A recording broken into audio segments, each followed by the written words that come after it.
wanted to ask you about that. I'm assuming that this week was last week a regular without a game. Yeah, we took some time off. We took last Monday off. Had a good practice on Tuesday, Wednesday. Kind of got actually treated Tuesday like Monday. Had work days Wednesday, Thursday, Friday. We got some conditioning in and had a little B-dubs party for the kids. They really enjoyed that. So we tried to get a breath of fresh air. Went out in just our shorts, helmet, shoulder pads, and try to get some work in, some fundamental things, and some new schematic things we're looking at here for hopefully the stretch run. But overall, this week's been real good. Normal game week type deal, and we use the time to heal up a little bit, and hopefully our guys are ready to go tonight. It's great scheduling on your part to have that open week before you have your two district games. Because like you've mentioned all year, this week and next week is the season. It really is. It's just kind of funny the way the schedule worked out. Normally in our bye week last week, we would have played Nicholas County, where our district kind of got messed up and only having 3 teams. So we took that as our open week, and hopefully we're ready here for the 2 biggest games of our season next 2 weeks, these 2 district games. Okay, we're going to take a break, and when we come back, we're going to talk about this district game with Fairview. We're back in a couple of minutes on Cool Hits 1057.com.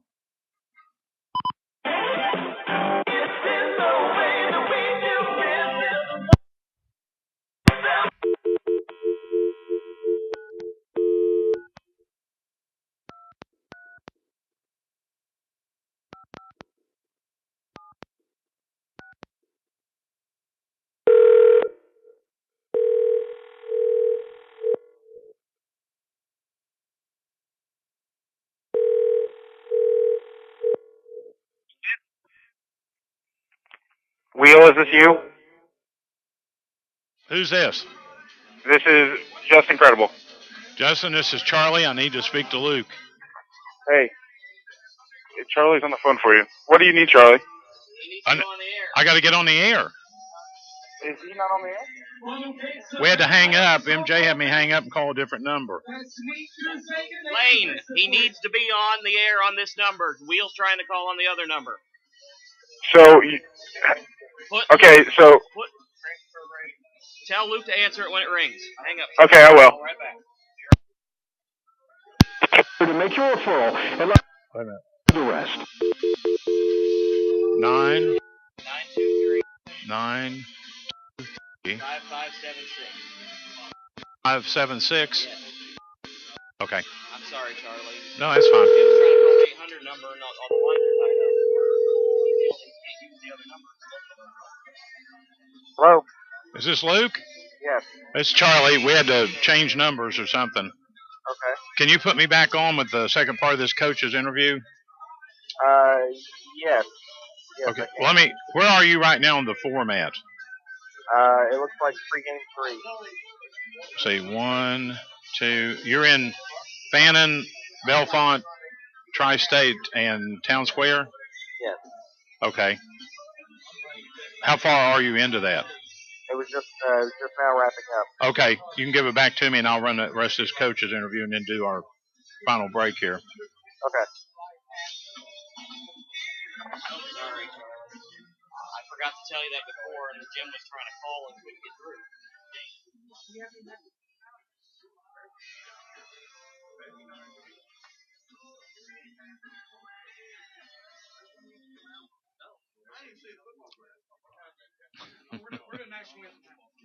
Ladies and gentlemen, at this time, will you please stand? Remove your hats. Place your hands over your heart for the singing of our national anthem.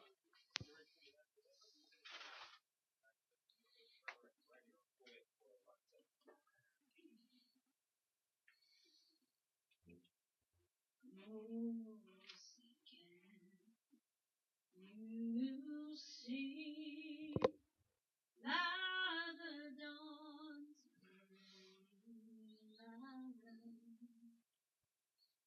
what so proudly we hailed at the twilight's last gleam. All right, go ahead. Bright stars through the perilous fight, o'er the ramparts we walked, were so gallantly streaming, and the rockets rattling, the bombs bursting in there, gave proof You're going to be on through the finish this thing, okay? night that our flag was still there. Oh, say does that star-spangled banner yet wave o'er the land of the free and the home of the brave. Charlie Dunlap back with Mike Sammons, head coach of the Raceland Rams. We talked a little bit about the bye week last week, and of course tonight the main focus on the Fairview Eagles. I guess the best way to ask it, Coach, is a scouting report. I always like to start out with the defense. What do you expect Fairview to do? A loaded question. Coach Cook's over there, been around a long, long time. We feel like, he's going to try to do something not to be really, really aggressive and kind of take us out of our running attack. Not sure exactly what that's going to be. He's shown some different defensive looks over the course of the last 8 games. So we'll see. We'll line up tonight and see what they're going to do. Well, we got to try to control the line of scrimmage tonight. Hopefully our guys can identify the front and we can get on guys. We can control the line of scrimmage tonight. We feel like it'll be a good night for our team. I was going to say on the offense what they do, but mostly it's, from what I saw last week, I haven't seen them all year, but Fairview likes to, with Alex Roy, throw it all over the yard. Yeah, they are a wide open, no huddle, fast break offense. I think last time we played here at this field, Roy had 53 pass attempts or something like that last year in the playoffs. So we're expecting something like that tonight. I don't know if he'll throw it that much. He might throw it 63 times tonight. But we feel like they're going to play wide open and really try to spread us out and put our defenders in some stressful situations in space and make us tackle. And hopefully we're prepared to do that. Roy got a big time college arm. He can really throw the football. Hopefully we get some pressure on him tonight and force him into some bad decisions. Coach, it's district, and we're just dealing with this week with Fairview, but anything different you say to the team before you get into the district? Because as you said, and we just alluded to a few minutes ago, it all comes down to these 2 games, what happens in postseason. Yeah, there's no doubt. The only thing we tell our kids is tonight, the 2015 season, the life of this season, we're going to fight for it tonight at 7:30. That's what we've worked for since January. The other 7 games we've played, they were important in their own right. But really, at the end of the day, they're all scrimmages coming down to these next 2 games. And tonight's the biggest game on our schedule. We come out victorious tonight. The next week becomes the biggest game on our schedule. But our kids know that. That's the way we build our program. That's the way we build our kids up. And that's the way we train all year long. And I think our kids are ready to go out and seize the moment tonight. It's senior night, last home game, regular scheduled home game, that kind of thing. It's always a very emotional night. I know you've got some seniors, always do. And anything special you say to them? No, we have 12 seniors here tonight out of a roster of 63. I just want to make sure those other guys understand one day they're going to be standing there and try to send these guys out on the right note. Hopefully we got a lot more home football games to play, but right now it's our last scheduled home game, so hopefully we send our guys out on the right note. Coach, good luck, and we'll talk after the game. Thanks, Charlie. Appreciate it. That's Mike Sammons, head coach of the Raceland Rams, and we're going to take a break and come back for more pregame here on CoolHits1057.com. It's Chevy Truck Month at Dawn Hall Supercenter in Ashland. It's time to make a strong decision like choosing a 2015 Silverado 1500. Class-leading available V8 pure efficiency, high-strength steel construction, named the highest-ranking large light-duty pickup and initial quality. We'll get into the power. For you, it all adds up to confidence and durability for the long haul. Right now, qualified buyers get 0% financing plus non-convertible. You get $4,000 total cash allowance on select 2015 Silverado 1500 crew cabs in stock when you finance. See if that slider next to the switch is up all the way. Dawn Hall Supercenter, 1800 Greenup Avenue, Ashland. Clark Step and Shops welcomes Jack South Ashland Deli to over 16 of their locations in the tri-state area. Stop by and pick up all your deli favorites like chicken salad, coleslaw, barbecue, and of course, that awesome hot dog sauce. That's Jack South Ashland Deli products, now available in over 15 Clark Step and Shop locations in the tri-state. Clark's Pep and Shops, providing quality marathon gasoline and supplied by the John W. Clark Oil Company. Return, refresh, refuel. Need new tires? How about brakes? Or what about a simple oil change? Then stop by Quick Lane Tire and Auto Center, 21st and Winchester in Ashland. You'll find all makes for all models, and you'll always find the highest quality and complete professional work. Save time, save money. Stop by Quick Lane Tire and Auto Center, 21st in Winchester and Ashland. Open Monday through Friday, 7 to 7, Saturday, 8 to 5. Call 606-393-3134. Quick Lane Tire and Auto Center. If you get injured playing sports, then you need to see the Sports Medicine Department at King's Daughters Medical Center. Dr. Andy Gilliland, a specialist in sport injuries, and the sports medicine team will conduct diagnostic tests to find the problem and then prescribe the rehabilitation you need to get you back in the game fast. For more information, you can call 606-327-0036. Sports Medicine from King's Daughters Medical Center. Taking medicine further. That's Scoreboard Show. Go ahead. And welcome back here to the Raceland Worthington High School Senior Night at Rams Stadium as the Raceland Rams host district foe, the Fairview Eagles. Fairview 4-4 in the year, 0-1 in the district. Raceland 5-2 and 0-0 in the district. And of course, the Rams looking for a win here tonight, and then next week they go to Paintsville for the final of the just two district games, but it all depends on wins and losses about where you come in. And if you're the first one or two, you're guaranteed at least a home game or perhaps even more.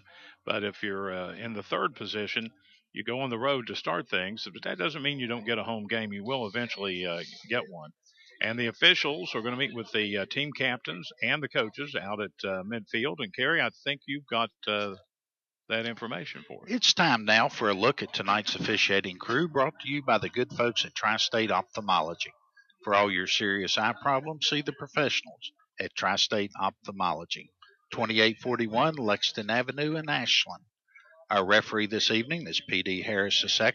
Our umpire is Shane Ramey. Our head linesman is Brian Taylor. Our line judge is Scooter Charles.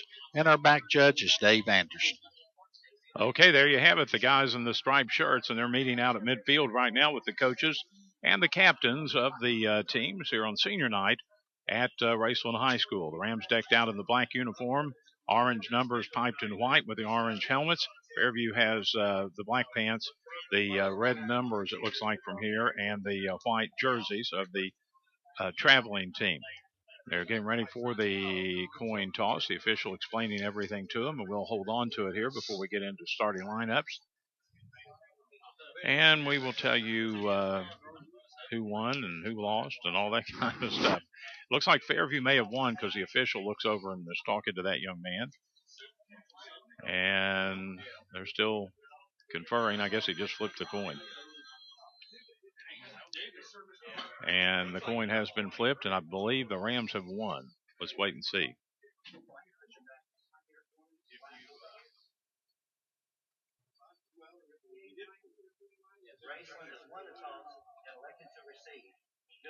Of course, the official is referee is mic'd here. Raceland's won the toss and will receive because Mike Sammons wants to start things off on the offensive side. It's time now for the starting lineups brought to you by Ashland Community and Technical College, where you have hundreds of choices for high-demand career programs. When you're ready for college, ACTC ready for you. The way we see them across the line, left tackle is Jairus Manis. Left guard is Isaac Wallace. The center is Caden Townsend. The right guard is Jerome Hall, and the right tackle is Alex Neese. In the position of receivers will be Cameron Webb and Austin Howard. In the backfield, Nathaniel Davison, Kane Snyder, Bailey Walker, and, of course, Carson Christian in the backfield, but also used as a flanker or H-back, as they call them today. So there you have your starting lineup brought to you by Ashland Community and Technical College. So Fairview will get the ball to start things off, and Mike Sammons wants to, I guess one way to keep the ball out of the hand of Alex Roy is to go on offense and eat up some time. Absolutely, Charlie. You know, if they can run that ground game for just a little bit, that will take up some time, and maybe at the end of the game that will give them the advantage. Well, the Eagles, the rest of the team, the captains were out there come out, and Kerry, you made an interesting observation. The Eagles did not If they did warm up, it must have been over on the softball field because they didn't come out here on the big field at all. No, they didn't, Charlie. And, they, like I said, we're not in an advantage point to see. They may have warmed up over there, but I don't understand why they wouldn't come out onto the field if they were going to warm up over there. And I'm sure they've done some kind of warm up. So Fairview, though, a team that we saw last week against Paintsville, and they throw it all over the yard. Alex Roy does. He is leading, if not in the state, I know he leads the whole area as far as throwing the football, and he does throw the ball a lot. As I look here through all the papers, it looks like somebody being audited here. I got so many papers. Roy has thrown 231 times, hit 133, and that's 1,835 yards he's responsible for, 229 yards a game. And he's very capable of putting the ball up and getting into the hands. Seemed like last week, though, the real short pass to the sideline was most effective. Seems like last week in the first half, they tried a few of the short passes and were fairly successful, but they didn't have any big gainers. And then in the second half, they had a tendency to open up. He found the range and hit a couple passes. Hit a long one, I know, to Washington for over 50 yards and hit McIntyre for about 30 or something like that. So we're ready for the kickoff, being brought to you by River City Builders, who encourage all the youth to study and play hard. River City Builders, proud to help support high school athletics and, of course, academics. And we're certainly happy to have them along with us. Well, back deep for the Rams when we get things started here will be Snyder and Black. Damon Black, a 5'10", 180-pound sophomore, also can play quarterback and defensive back. And, of course, Kane Snyder, a 6', 185-pound senior. He's kind of the workhorse, if you would, of the runners. But Bailey Walker, very capable, and we know Carson Christian is too. So let's see what happens here as Fairview gets ready to kick it off. Kickoff for Fairview, number 67, Billy Davis. 67 will kick it off, and that is Billy Davis. Ball teed up right at midfield on the 40 to our left, and here's the kickoff. It's not very deep, and I believe, is that Snyder that comes up with it? It is, and he's circling around back around the 10, 12-yard line, and that's about all he'll get as the pursuit got down there on him. That was one of those kicks that allows the pursuit to get downfield because it wasn't very long, and it bounced a couple of times. By the time Snyder got his hands on it, the white jerseyed Eagles were down there having him scramble around. So here we go. 8 seconds into the ball game, and it'll be 1st and 10 on the 14 for the Raceland Rams. They talk to the coach over here on the side and go out. They'll move right to left. As I mentioned, they're decked out in black uniforms with the red, or not red, but the orange numerals piped in white. Davison standing back in a shotgun. He's got twins out on the far side of the field. He looks here to the short side, and he hits his man. I believe that's Webb, and he's over the 20, out to about the 23. So he got, let's see where they finally place it. He got about the 24, and that will be a 2nd down and about not even a yard, but we'll call it a yard. Once again, Davison out of the shotgun, which he'll be most of the night. Here goes the handoff, and getting the 1st down by a yard, maybe 2, is Christian. He crosses the 25 out to the 26. And the Rams, Coach Sammons mentioned how fast Fairview likes to line up, and the Rams are lining up pretty fast, but still looking over to the sideline to get a play. So they send trips out to the far side. They got one man here to the near side. One back standing back with Davison. Davison gets it, handoff, and here we go right up the middle with a good run, skipping around a couple of people over the 30. Kane Snyder over the 35, close to the 36. And, of course, Ram First Downs brought to you by Richard Hallerton Consulting Engineers and Surveyors in Greenup.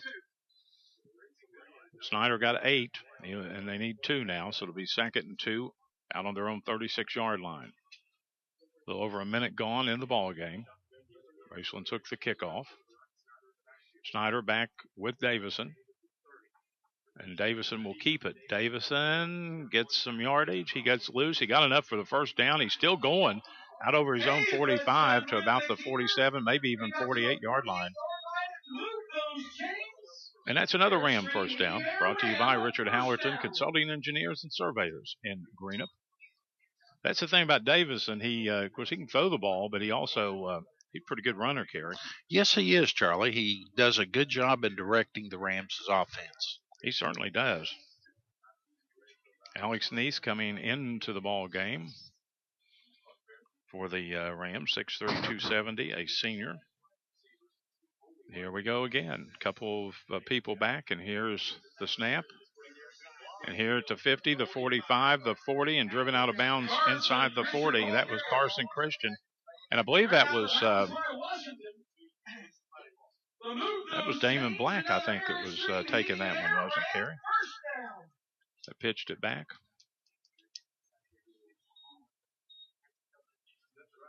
Special thank you to Cherry's Auto Sales for being our first quarter sponsor.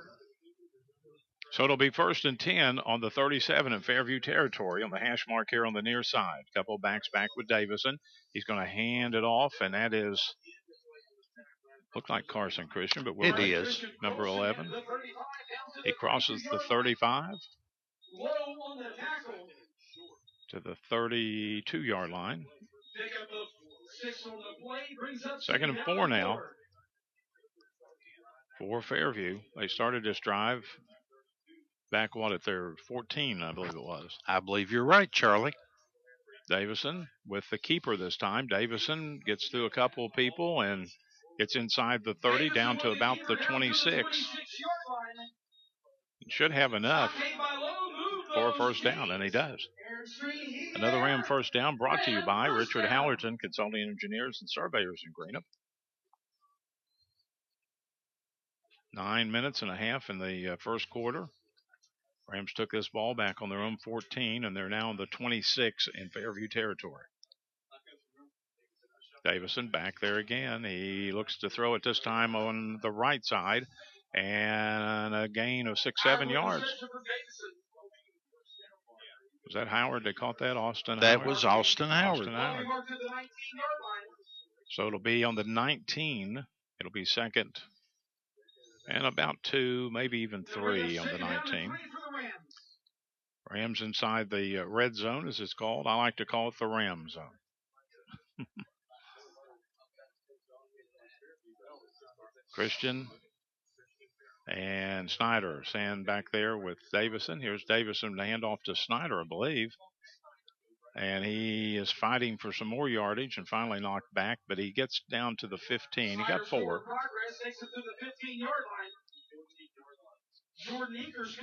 Here, this is the kind of drives that Raceland's going to have to, I think, sustain in this game. Try to keep the ball out of Fairview's offensive hands as long as they can. Absolutely, Charlie. The longer, the better. Yeah, it shortens the game for them, that's for sure. Once again, Christian and Snyder stand on the left and right of Davison. 1st and 10. It's another Richard Hallerton, Consulting Engineers, Surveyors, and Greenup first down. And Davison, they got through there and they throw him down. Wow. The man that got him was Mark Akers. Or Akers, I guess it is. He got thrown way back. The ball will be 2nd and 23 back on the 28 now in Fairview territory. 7:43 on a moving clock. No score. Raceland took the kickoff, and they've held on to it. Here's Davison on the keeper.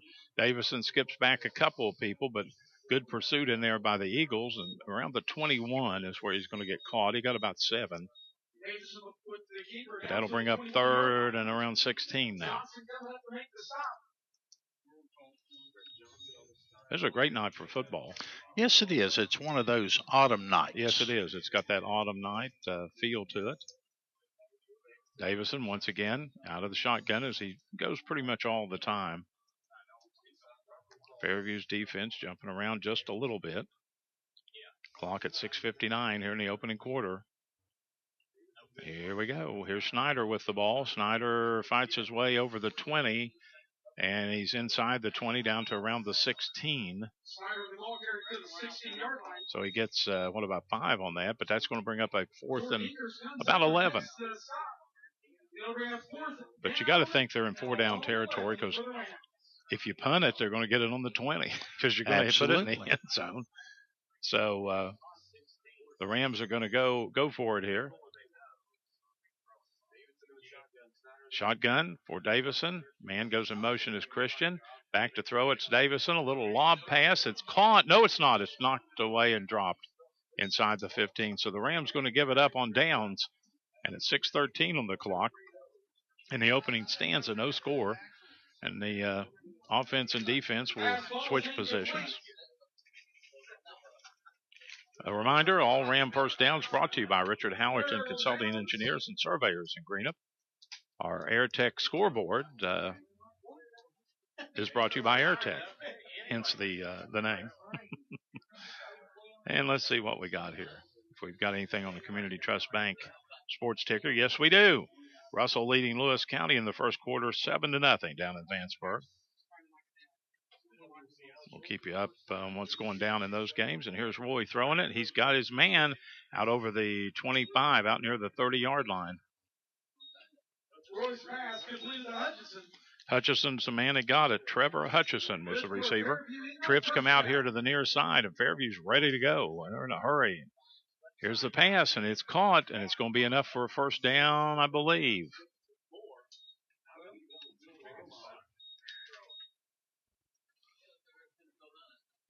Pass complete. Another Fairview first down.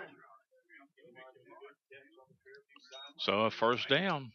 The Eagles come out here throwing it and wasting no time. Here's a little bubble pass over to the left side. The Eagles get 3 or 4 in Washington on that catch and trying to run with it, but not a lot there as Raceland got over there in a hurry. And they're going to have to do that because the Eagles spread the field here. Here's Roy with it. He's got no pressure. He throws it.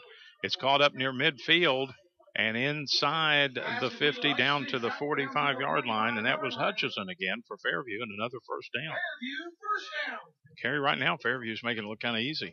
Yes, they are, Charlie. They're starting out with that little short pass to the side and have been very convincing. Roy this time throws it over to the left. It's caught and not much of a gainer. Washington's the man that catches it, and he doesn't get anything as a gain.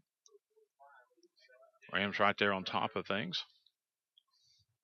And at the hash mark on the far side, they're a lot faster lining up than they were last week. Yes, they are, Charlie. Here's Alex Roy back to throw it, and he throws it over here on the right side. Inside the 40, down to about the 36 or 7-yard line. McIntyre is the man that caught that. Bailey Walker, one of the tacklers for the Rams. It'll be 3rd and 3 on the 37 in Ram territory. Here they go again. That little pass over in the flat. McIntyre, I believe, catches it and got it first down by, it was Romine, excuse me, not McIntyre. And they moved the ball down to about the 32, so he got 5. It'll be 1st and 10 on the 32. Man, Fairview in a hurry here, and here's a keeper by Roy. He goes right up the middle with it. He's running over people, and he finally stretches himself out, and I think he got enough for a first down. And he did. That was a smart play by Alex Roy. He got a hit, and then he stretched himself out, picked up probably another yard and a half, didn't he? Yes, he did, Charlie. Here we go again. He's going to throw it this time to the right side. Did the man catch it? No. At the 22, McIntyre did not catch it. It was a little low, to be fair to Mr. McIntyre. And the Eagles all ready to go already. They work at the hash mark on the far side. Clock stopped at 4:32 of the first quarter. No score. Alex Roy back to throw it. Here goes the throw out to Hutchison. He's right around the 20. Kind of ran up parallel to the 20 and gets knocked backwards, but they're going to give him really about the 21.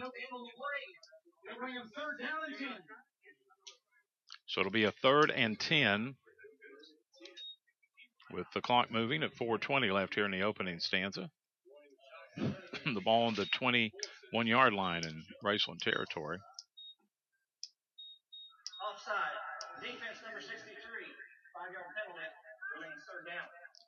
Well, the official here, you kind of get spoiled when you're here because the referee is mic'd, and he tells us that there was a offsides on the defense.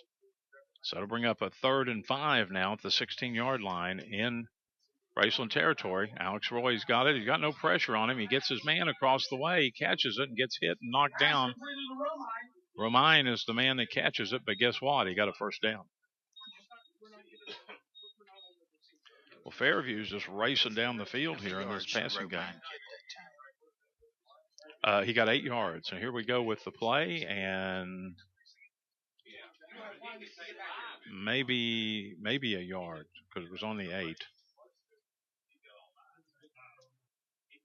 2nd and goal from right at the 8, so they're going to say no gain.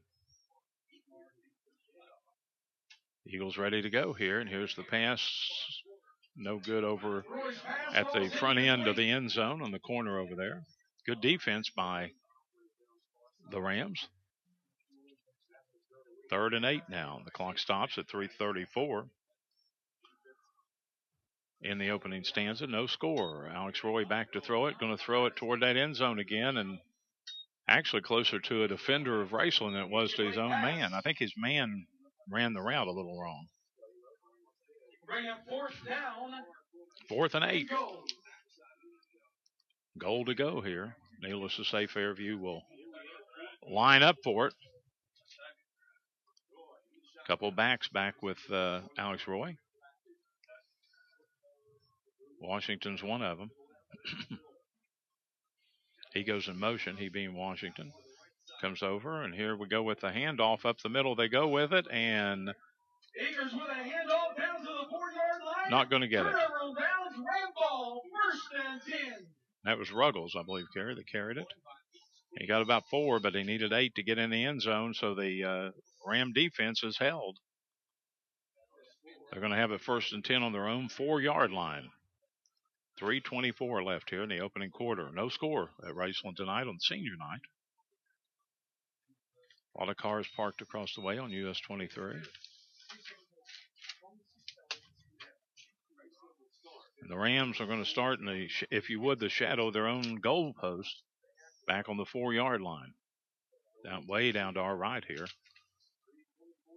Here we go with the handoff. And that's Carson Christian, I believe. And Carson crosses the 5 out to the 6. He gets a couple.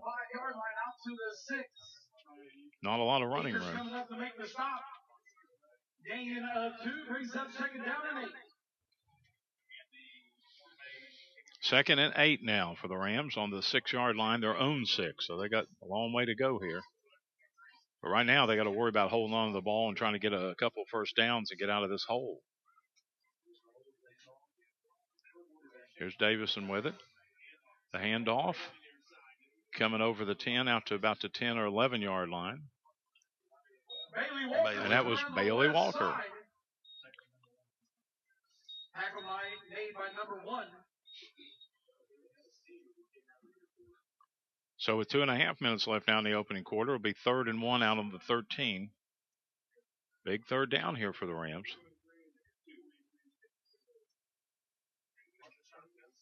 Out of the shotgun, Davison. Davison going to hand it off.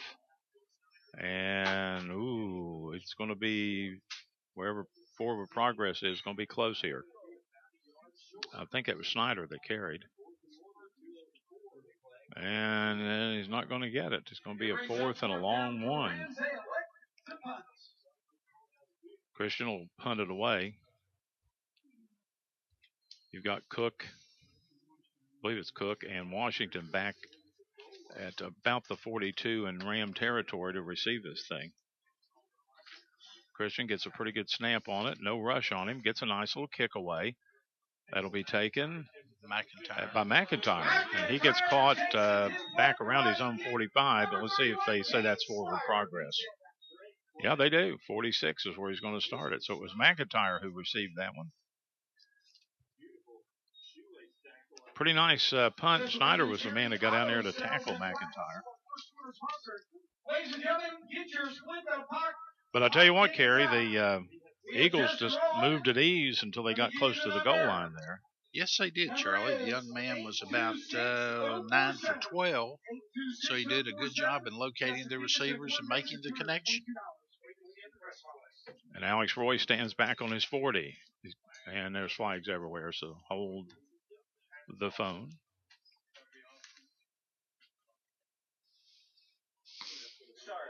Offense number 67, 5-yard penalty, remains first down. It'll be 1st and 15 on that 5-yard penalty. Community Trust Bank sports ticker, Boyd County leading East Carter 8-0 in Grayson tonight. Minute 31 on the clock in this first quarter. Roy getting a little bit of pressure, throws a little lob pass up to the 40, and still on his feet over the 50 inside Ram territory. Jamison makes the tackle, and I thought, was that Hutchison again? I think that is, they're listing number 17 as Mark Akers. Okay, Akers then. 3rd and about 4, and here we go with a handoff, a running handoff. Not going to be enough for the first down. Akers is the young man, and he's going to be short a yard on the 45 in Raceland territory. 3rd down and a yard. Here we go with the keeper by Alex Roy. He's loose. He's in the middle of the field. He's going to outrun everybody, and he does for the touchdown. 45-yard touchdown by Alex Roy on a 3rd and 1 play. And once he got through, he did a little play action fake there, and once he got through the line, it was just a foot race, and he scores to make it 6-0 Fairview.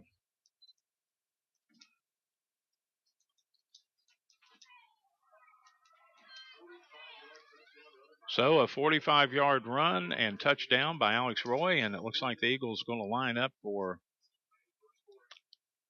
a 2-point conversion. Here we go with the pitch to Washington. Washington trying to dodge 2 or 3 of them, but can't knock all of them down. And so the 2-point conversion is no good. 6-0 is your score on your AirTech scoreboard. Fairview on top. 40 seconds left in the quarter. We're back in a moment on Cool Hits 1057.com. Harvest the savings now at David's Boyd County Ford. You'll find tremendous markdowns on new and used cars, trucks, and SUVs. Like a 2015 F-150 Crew Cab XLT Sports only $44,995. Get a 2013 Ford Focus for only $13,995. For a 2013 Ford F-150 4x4 X-Cab XLT only $28,995. You'll also find big discounts and incentives on all new vehicles. Don't miss the savings during the big fall sale at David's Boyd County Ford, 2119 Greenup Avenue, Ashland, or online at BoydCountyFord.com. Lunch Stop and Shop welcomes Jack South Ashland Deli to over 15 of their locations in the tri-state area. Stop by and pick up all your deli favorites like chicken salad, coleslaw, barbecue, and of course, that awesome hot dog sauce. That's Jack South Ashland Deli products, now available at over 15 Clark Pump and Shop locations in the tri-state. Clark's Pump and Shops, providing quality Marathon gasoline and supplied by the John W. Clark Oil Company. Return, refresh, refuel. Chasing away your Green High School sports. Cool Hit 1057. And welcome back to the S&T Contracting broadcast booth. On the kickoff by Goodman of Fairview, Snyder takes it and right around the 20-yard line gets it out to, I don't know, the 27 it looks like. So it'll be 1st and 10. Rams trail 6-0 here. 34 seconds left in the opening stanza. The S&T Contracting broadcast booth for all your residential and commercial contracting needs. Call S&T Contracting. The Rams will send trips out to the open side, the far side of the field. They got one man here on the near side. Here we go with the keeper by Davison. Davison out near the 30-yard line. A gain of about 3 for the quarterback of the Raceland Rams. The 2 big important games during the regular season are the 2 district games for the Rams, tonight and next week at Paintsville. And this is looking to be a little bit harder than a lot of people probably thought it might be after Paintsville dismantled Fairview last week. Sideline warning on Fairview. We have a sideline warning on Fairview. And, MJ, we learned at East Carter that if you get 2 of those, it's a 5-yard penalty. I used to think it was 3, but it's 2. And once again, there's nowhere to run here for Well, Snyder somehow got it back close to the line of scrimmage. I don't know how he did it, but he did. And that's the end of the quarter. Fairview leads 6-0 on your Air Tech scoreboard. We'll take a break and come back in not in a couple of minutes, in a moment on Cool Hits 1057.com. Harvest the savings now at Sanders Boyd County Ford. You'll find tremendous markdowns on new and used cars, trucks, and SUVs. Like a 2015 F-150 Crew Cab XLT Sports for only $44,995. Get a 2013 Ford Focus for only $13,995. For a 2013 Ford F-150 4x4 X-Cab XLT, only $28,995. You'll also find big discounts and incentives on all new vehicles. Don't miss the savings during the big fall sale at Sanders Boyd County Ford, 2119 Greenup Avenue, Ashland. Online at BoydCountyFord.com. Stoll's Pharmacy is now offering patients compounding for their prescription needs. Stoll's Pharmacy is the only pharmacy in the area that is PCCA certified. We can provide you with hormone replacement, neuropathy creams, scar creams, pediatric prescriptions, and we can even help you with your veterinary needs. If you have any questions, please call 606-834-1052. That's 834-1052. Stoll's Pharmacy in Greenup, Flatwoods, and Williamsburg. More than you expect from a pharmacy. Stoll's Pharmacy! Over that scoreboard show, the games are all cool. It's 1057. And welcome back here to the S&T Contracting broadcast booth, ready for the second quarter. The Fairview Eagles lead 6-0 over the Raceland Rams. And the Rams are facing a 3rd and 8 on their own 30-yard line at the hash mark on the far side. And this defense of Fairview, Carey, has played a lot more aggressive than we saw them last week against Paintsville.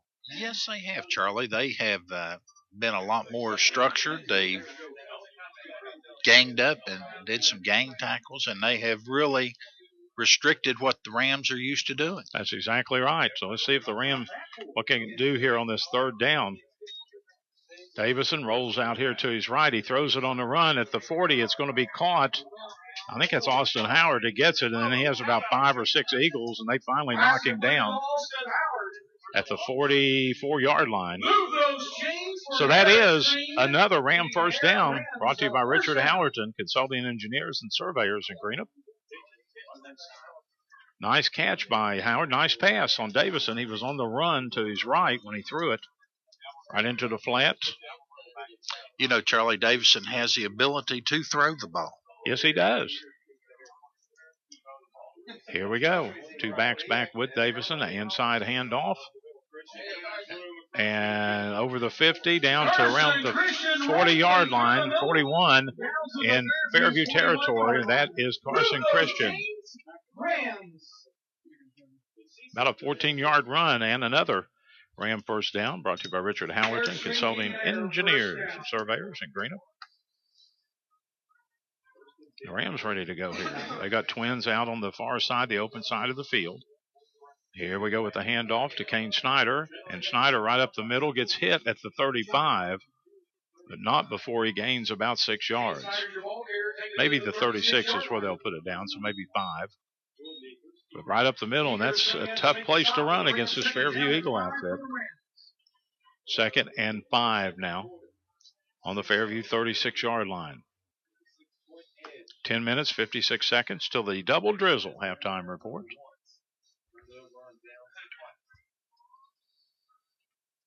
We'll have a statistical look of the first half. Here's Kane Snyder again, and Kane Snyder gets loose from a couple people and drags a couple to the 26. He got 10 on that, and that's another Ram first down. Brought to you by Richard Howerton, Consulting Engineers and Surveyors in Greenup. Make sure you stay tuned for the Double Drizzle halftime show, a complete look at scoring, stats, and a preview of the second half. All brought to you by the Double Drizzle in the Meade Station Plaza, the home of great cakes, candy, cupcakes, and donuts. And our own Dickie Tiller showed up today, and the first thing was asked, where are the donuts? He said, well, they're not ready yet. Here we go. Back to play here. Davidson with the keeper. Prince coming in to make the stop. And was that Snyder that carried? It's Davison. He carried the ball himself. Well, I got so excited about the donuts, I lost track of where it was. So 4 looked like 31. Is that what you're telling me? Yeah. I was thinking of 4 donuts or 31 donuts. 2nd and a dozen back on the 28 and Fairview territory. Carson Christian catches the ball around the 30. And Washington made the tackle on him, a nice open field tackle on Christian. And they will spot the ball at the 26. So he got a couple. But that's going to bring up just about 3rd and 10. Rams drive kind of slowing up here. 9:16 on the moving clock in the second quarter. Fairview up 6-0. At least they're in 2-down territory. Yeah, I agree. They can get a couple of plays out of it here. Here we go with the handoff and getting caught and dropped at about the 26 or 27 is Christian. Eakers was the man that got back there to get him. And that'll bring up a 4th and 10 at the Fairview 26. They got to make the 16. And needless, as Kerry said, needless to say, they being the Rams, going to go for, it looks like going to go for it here on 4th down. Davison gets the ball out of the shotgun, bouncing around back there, throws it.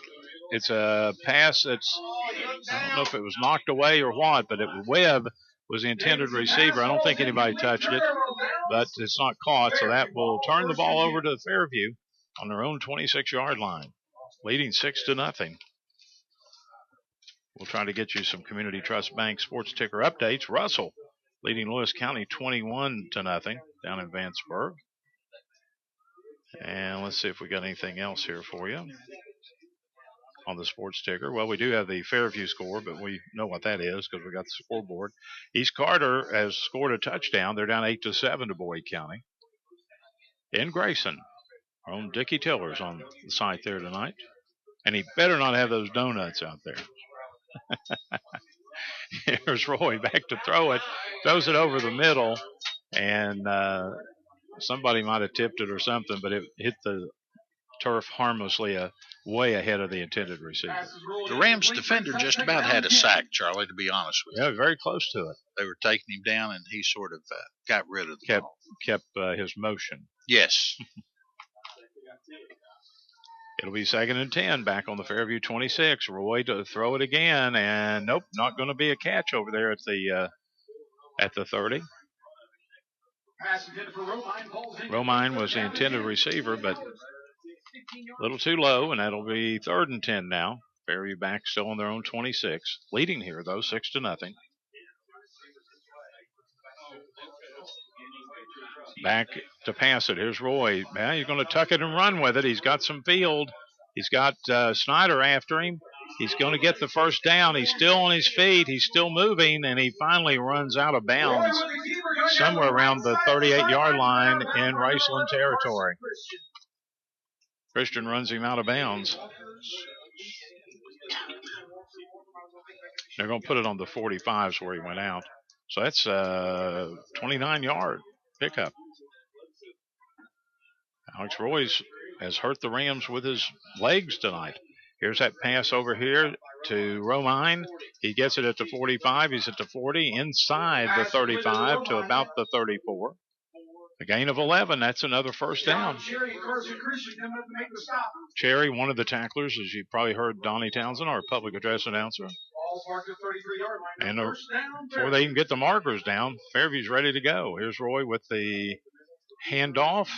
Eakers, I think it is, and he will get it to about the 31, and that'll be about it. He gets a couple. Now, that was number 10. Oh, was it 10? Yep, Brother Eakers again. That's Ryan Eakers, yeah. Well, we have a Mark and a Ryan, and 10 is Ryan. Alex Roy rolls out to his right. He's going to throw it on the run, and it's overthrown at about the 10-yard line. Antoine Washington was the intended receiver, but that one was a little too high. And the way it was thrown there, had he caught it, it might have been out of bounds anyhow. So that'll be 3rd and 7 now. The ball on the 32-yard line. for Fairview. Inside Raceland territory, Alex Roy back to throw it. He's got the time. He goes for the post pattern, and it is going to be... Is it caught? Yes. Touchdown, Fairview. And I think it was Washington, but let's wait and see. Nope, McIntyre. Not Washington. It was McIntyre that caught it. That was just a go pattern, and Roy put it right on the money. His timing seems to be a lot better this week. Yes, it is, Charlie. He's not only connecting to the little side passes, he's picking them apart down the middle. Yeah, 7:05 on the clock. 12-0. Fairview with the lead in the second quarter, and they're going to go for the deuce, the 2-point conversion. Here's the pass, and it is not caught. So, with 7:05 left till halftime, 12-0 Fairview with the lead. That's your AirTech scoreboard score. We're back in a moment on Cool Hits 1057.com. Pre-owned vehicles are found at Kentucky and Ohio automotive centers in Grayson and Portsmouth. You'll find the best selection of new Chrysler, Dodge, Jeep, Ram, cars, trucks, and SUVs at fantastic prices, plus the best deals in the tri-state on a big selection of pre-owned cars, trucks, and SUVs. The professional sales staff will make your buying experience pleasant. When you need a new or pre-owned vehicle, see the folks at Kentucky Automotive Center just off the I-64 exit at Grayson, and Ohio Automotive Center on the corner of US 52 and Alfred Street in Portsmouth, or go online to yourautocenters.com. Have you ever wondered what makes Stoltz Pharmacy different? It'll be their everyday low prices, fast, courteous service, free prescription delivery, free blood pressure checks, and the Tri-State's largest selection of Vera Bradley merchandise and Hallmark cards for every occasion. Maybe it's the friendly pharmacists that are willing to talk with you and answer questions about your medicines. But it comes right down to it. Stoltz Pharmacy is different because they care about you and your family. Stoltz Pharmacy in Greenup, Flatwoods, and Wheelersburg. It's more than you expect from a pharmacy.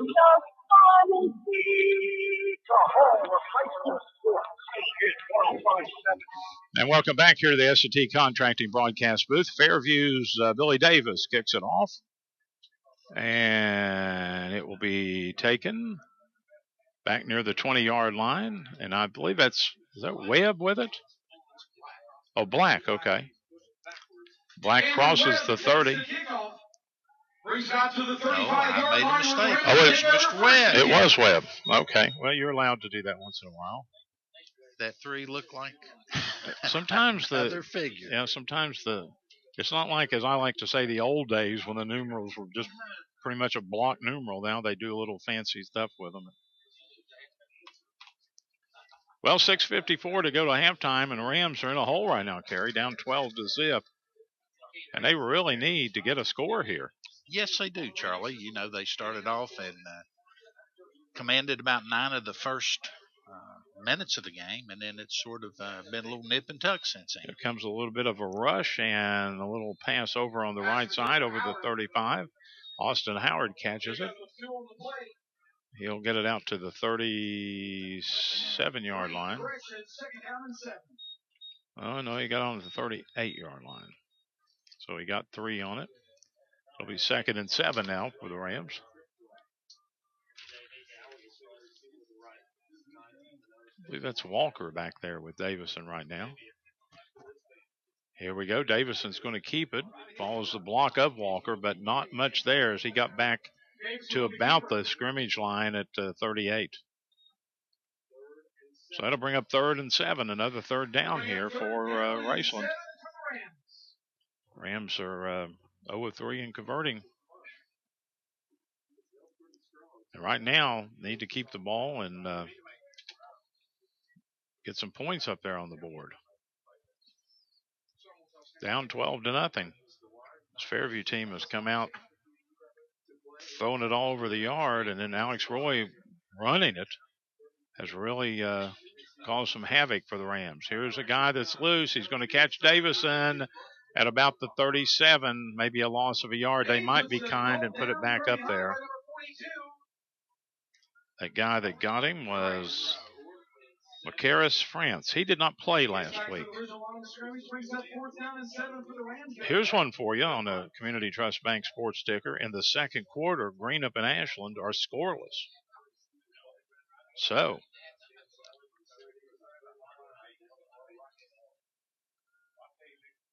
it'll be 4th and 7. The Rams on their own 38-yard line. Christian to punt it from the 25. Washington, one of the deep men. It's a nice high kick. Fair catch called for it around the 33-yard line. That was Washington that brought it in. And that's something, to be quite honest, you don't see a lot of fair catches in high school. No, you don't, Charlie. In fact, that's one of the few that I've seen this year. Yeah, you just don't see them. And Washington hung right in there with the ball. So now the Rams go back on the defense, down 12-zip with 4:50 to go till the Double Drizzle halftime. Make sure you stay tuned for the Double Drizzle halftime show. A complete look at scoring, stats, and a preview of the second half. All brought to you by the Double Drizzle and the Mead Station Plaza, the home of great cakes, candy, cupcakes, and donuts. Yes, sir. They got them all. Trips out for Fairview to the right. The far side of the field. They work the hash mark on the near side. Alex Roy to throw it. And nope. Overthrown. Over in the flat on the right side. Stops the clock at 4:46 till the halftime, and good crowd on hand. This is, and when I say a playoff atmosphere, that's exactly what it is in this district ball game. A lot riding on it for both teams. Roy throws it a little low, and the man couldn't hang on to it. Washington, I believe, but it was too low, and he went down to get it and just couldn't hang on to it. Stops the clock at 4:42 now. 3rd and 10 on the Fairview Eagle 33-yard line. Triples out to the right side. Alex Roy throws it. It's going to be caught near a first down. They may give it to him where forward progress. Washington, the man that caught it, and he got the first down. First down, Eagles. I'll tell you one thing, Alex Roy, when he throws it, he throws it. Yes, he does, Charlie. Put something behind it, that's for sure. Here we go with the handoff. I believe is one of the Eakers here. He crosses. Mark. Okay. Crosses the 35 out to about the 45 out to about the 47. Bailey Walker in on the tackle for the Rams out of the linebacker spot. Alex Roy, he's throwing it again. This time, I think it was Washington. He gets it right around the 49-yard line. A gain of a couple. So, the clock moves at 3:50. Do we go till the Double Drizzle halftime report? It'll be a 3rd and about 7 for Fairview. Alex Roy looks over to get the call from the Fairview bench. And he's back to throw it. Here he goes. And nope, overthrew his man. Romine at about the 39. And that'll bring up a 4th and about at least 4 or 5. Will all distinguished and proficient students as part of the halftime parade make your way? Well, Fairview shows a punt here. Fairview side down by the baseball field. Standing back at his 35-yard line, the punter gets a pretty good snap. Gets a nice kick away. That'll hit and roll and finally be down by the Eagles. Take over the ball, 1st and 10 from the 19-yard line. So Raceland will have it with 3:19 to go till half, trailing here 12-0. The Rams are going to have the ball on their own 19-yard line. Here are a couple scores updates coming into the Community Trust Bank Sports Ticker. Russell 34, Lewis County nothing in the second quarter. And let's see if we got something else. Boyd County leading East Carter 16-7 in Grayson tonight. We've got a score in from over in Wayne County, West Virginia. Spring Valley leading Nitro up in Nitro 21-0. And here we go. Ready to go. Davison, the ball in the 19 in Raceland territory.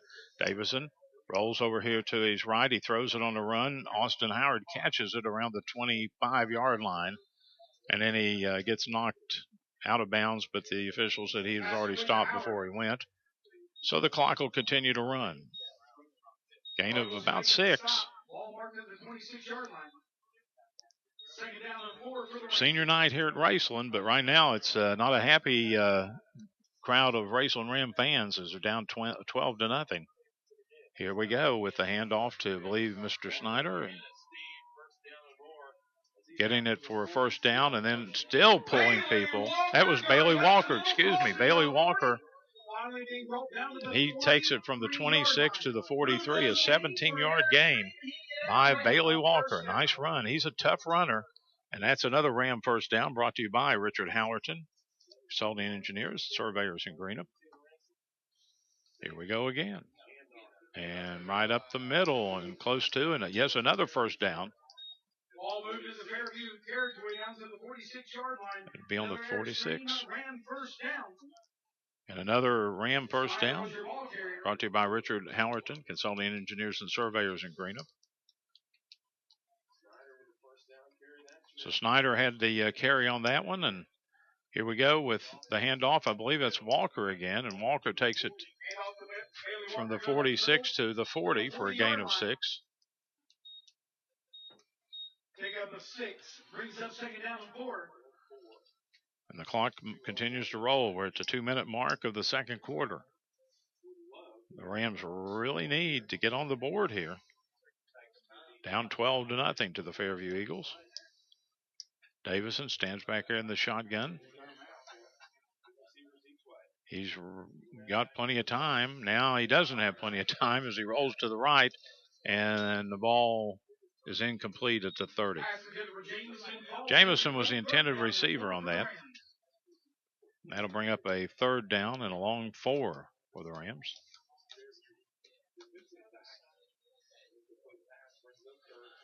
So let's see what the Rams call here with 1:38. The clock stopped on the incompleted pass. We'll see what happens here.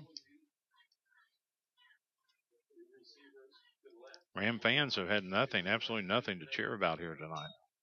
Here we go with Carson Christian. Christian is, almost got past Washington, the last man. Excuse me, it was Bailey Walker. So he crosses the 30 down to about the 28. Washington was there to tackle him. If he hadn't been there, Walker would have gone for the TD.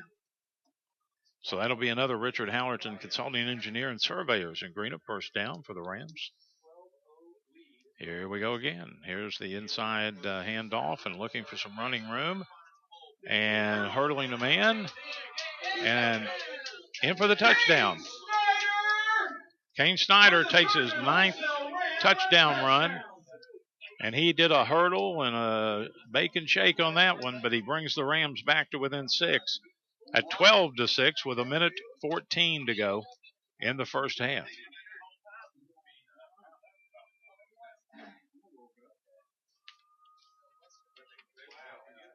Where'd they pick the ball up? At 18?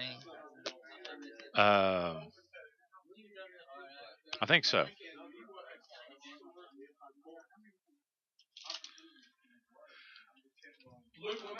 Luke Master will try the point after here. Ball's down. The kick is up. It looks good, and it is. 12-7. Raceland gets within 5. 1:14 to go till halftime. That's your AirTech scoreboard score, and we're back in a moment on Cool Hits 1057.com. Best deals on new and pre-owned vehicles are found at Kentucky and Ohio Automotive Centers with Grayson and Portsmouth. You'll find the best selection of new Chrysler, Dodge, Jeep, Ram, cars, trucks, and SUVs at fantastic prices. Plus the best deal for the Tri-State Automotive selection of pre-owned cars, trucks, and SUVs. The professional sales staff will make your buying experience pleasant. When you need a new or pre-owned vehicle, see the folks at Kentucky Automotive Center just off the I-64 exit at Grayson and Ohio Automotive Center on the corner of US 52 and Offner Street in Portsmouth. Or go online to yourautocenters.com. Have you ever wondered what makes Still's Pharmacy different? It'll be their everyday low prices, fast, courteous service, free prescription delivery, free blood pressure checks, and the Tri-State's largest selection of Bill Bradley merchandise and Hallmark cards for every occasion. Maybe it's the friendly pharmacists that are willing to talk with you and answer questions about your medicines. But it comes right down to it. Stone's Pharmacy is different because they care about you and your family. Stone's Pharmacy, ingredient flatlets and Wheelersburg. More than you expect from a pharmacy. Stone's Pharmacy, the home of high school sports. Welcome back here to the S&T Contracting broadcast booth. Charlie Dunlap and Kerry Campbell with you. Minute 14 to go till halftime, and the Rams are on the board. Down 12-7. They're going to kick off. Stay tuned for the Double Drizzle halftime show, a complete look at scoring, stats, and a preview of the second half. All brought to you by the Double Drizzle in the Meade Station Plaza. Okay, and here we go. Ruggles takes the kickoff. John Cherry with the stop. Cherry on the stop of the Fairview runner at about the 32-yard line, it looks like.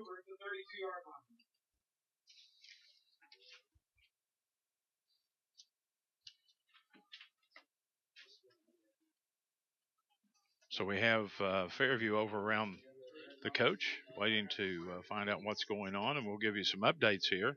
Boyd County on the Community Trust Bank sports ticker, leading East Carter 24-7. A little bit of surprise in that one in the margin. And that's the only update we have for you right now. Alex Roy wants to throw it. He's getting a little bit of pressure this time. He's running backwards. He wants to throw it, and he does. He sets and throws it. And it is caught by Washington, I believe. He had to come back about 10 yards to get it. And he got about 4, almost 5 yards on the pass. Roy had one of the few times tonight he's had any pressure on him. Clock running at 45 seconds till halftime. This time no pressure. Now that breaks down. Roy on the run. He throws it on the run. Oh, a great defensive play by that Ram over there. That was number 3. That's Webb. Cameron Webb, who got his hand up just to knock it away. Or that could have been a big-time first down for Fairview. That could have been another play to the end zone. Yes, it could. Very much so. Stops the clock at 34 seconds. Now third and about 6. Roy once again. He gets hit, and they're going to throw a flag as he got hit. It's intercepted. It's intercepted, I think, by Carson Christian around the 30. Christian at the 50. Christian still running at the 45 in Fairview territory. But there's a flag down just about the time the Ram defender hit Roy. A flag went down. So let's hold the phone here and see what it's all about.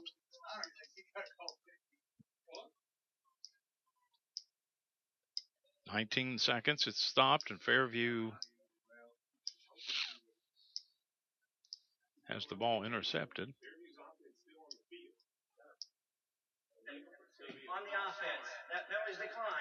Well, it was a procedure offense against Fairview. It's declined, and Carson Christian's interception at the 30 stands up. He got 25 yards on a return. One of the Rams was in there to help knock it away, but Christian followed the ball.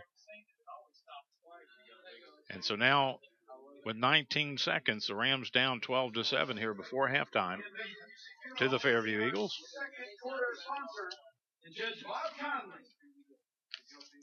Hash mark here on the near side. Trips out both ways. And here we go with Davison. The pass over here to Austin Howard. And Austin Howard on the move, still on the move, and runs out of bounds somewhere around the 30-yard line. So that's another first down from Richard Howerton, Consulting Engineers and Surveyors in Greenup. Howard saw he could get a few more yards on that, and he got it, and wisely stepped out of bounds. 1st and 10 on the 30 in Eagle territory. Davison going to throw it back over here to Howard again, and Howard is going to be body slammed out of bounds, and there goes a flag. Yep. France was the man that made the tackle for Fairview.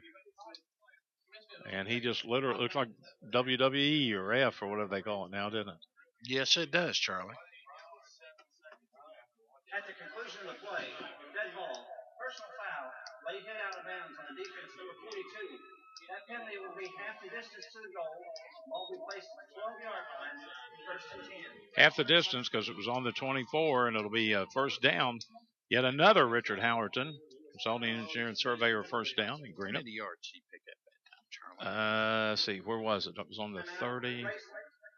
We're going to hold on to it. There's a timeout, but we do want to hold on to it here. This timeout's brought to you by Bobby Hall, Greenup County, PBA. He got about 6. And we will hold on to it because we don't want to miss any of the excitement here when we come back, as Mike Salmon's out to talk to his team. And we're getting some updates coming in as we speak.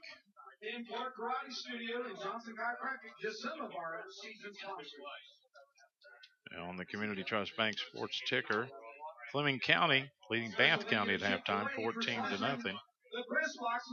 Russell leading Lewis County in the second quarter, 34-6.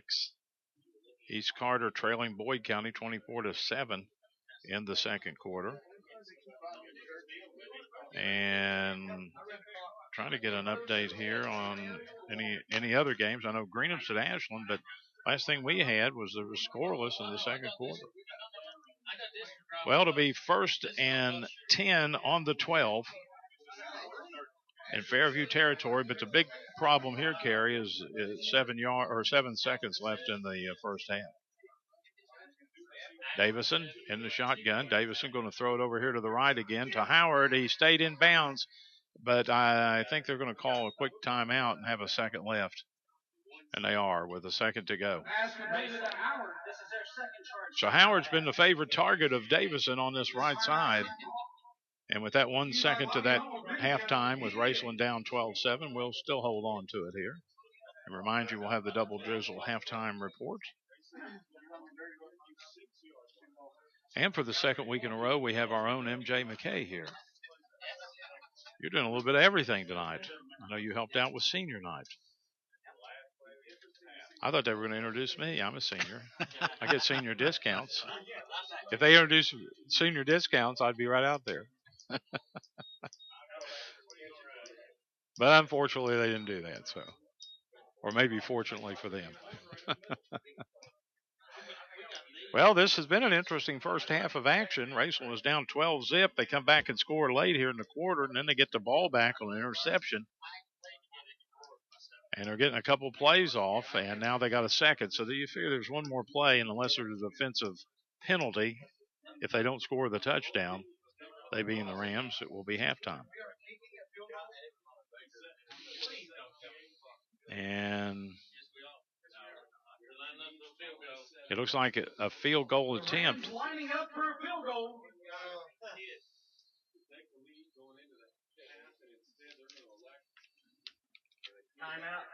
Now Fairview wants a timeout. So once again, we're going to hold it here because we don't want to miss all the action here at the very end. Again, thank you. Some other games tonight around the area. I could take the time to give you this information. Of course, Greenup County is at Ashland tonight. Boyd County at East Carter. We've updated you on those. Round County's at Johnson Central. Russell Lewis County, and Lawrence County's at Pike County Central. On the Kentucky side of the river, so to speak. You kind of wonder if Fairview would have even gone for a field goal there, and if that was just something they were showing, or maybe they had a play plotted out of that. Fairview breaks their huddle defensively, and the Rams break theirs offensively. I'm sure that Coach Salmon's had something in mind. Yeah, I'd say he had something up his sleeve there. Some trickery, I'm sure. Well, they're still showing that there's a point after here, or not a point after a field goal.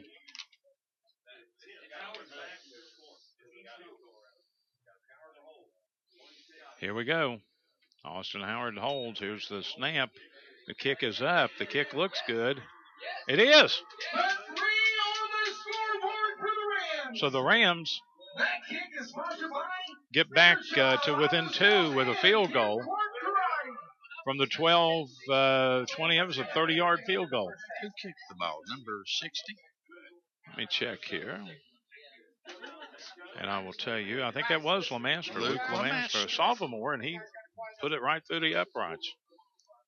So it is 12-10 at halftime. We're ready for the Double Drizzle halftime report.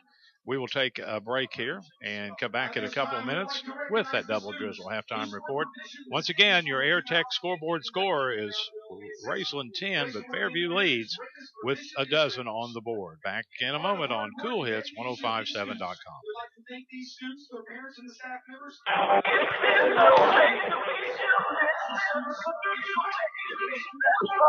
When you're looking for a new car, you want a wide selection with a lot of options. You'll find that in one place, the Fairview Automotive family. Choose from Toyota, Hyundai, Mercedes-Benz, Mazda, Scion, Lincoln, and Mercury. With so much to choose from, Fairview Automotive family on Route 16 Ashland is the only place to shop.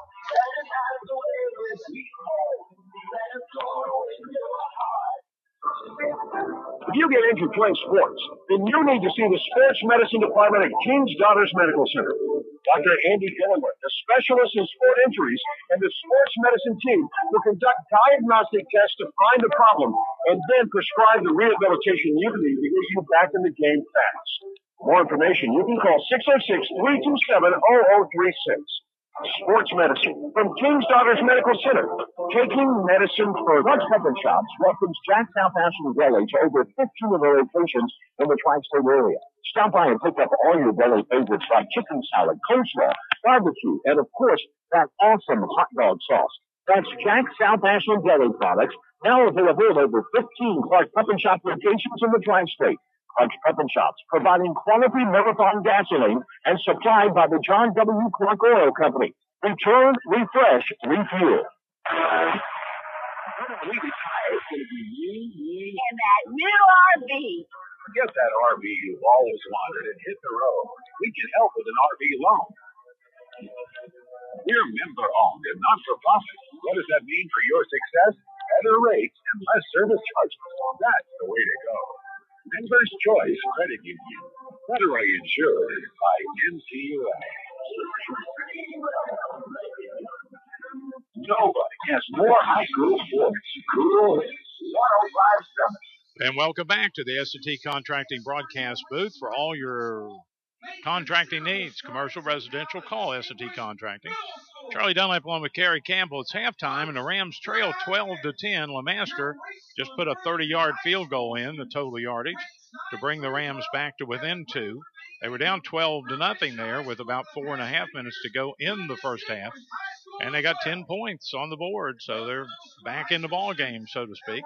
It's the Double Drizzle halftime report, and I'm going to turn it over to Kerry Campbell with some Double Drizzle, not donuts, but facts or numbers or whatever. Yeah, cupcakes, whatever. All righty, starting with the Fairview Eagles. The Eagles gained 98 yards. You had Mr. Alex Roy gaining 84 of those yards. Then as far as passing and receiving, Alex was 13 of 26 for 123 yards. The leading receivers were Mason McIntyre with 49 yards. Mr. Hutchison had 26. Mr. Romine had 24. Antoine Washington also had 18. As far as for the Raceland Rams, the Rams rushed for 157 yards. The leading rusher was Kane Snyder with 72 yards. Carson Christian had 37, and Bailey Walker had 38. As far as passing, Nathaniel Davidson was 9 of 12 for 67 yards. His favorite target was Austin Howard, who gained 56 yards. Mr. Webb gained 9, and Mr. Christian gained 2.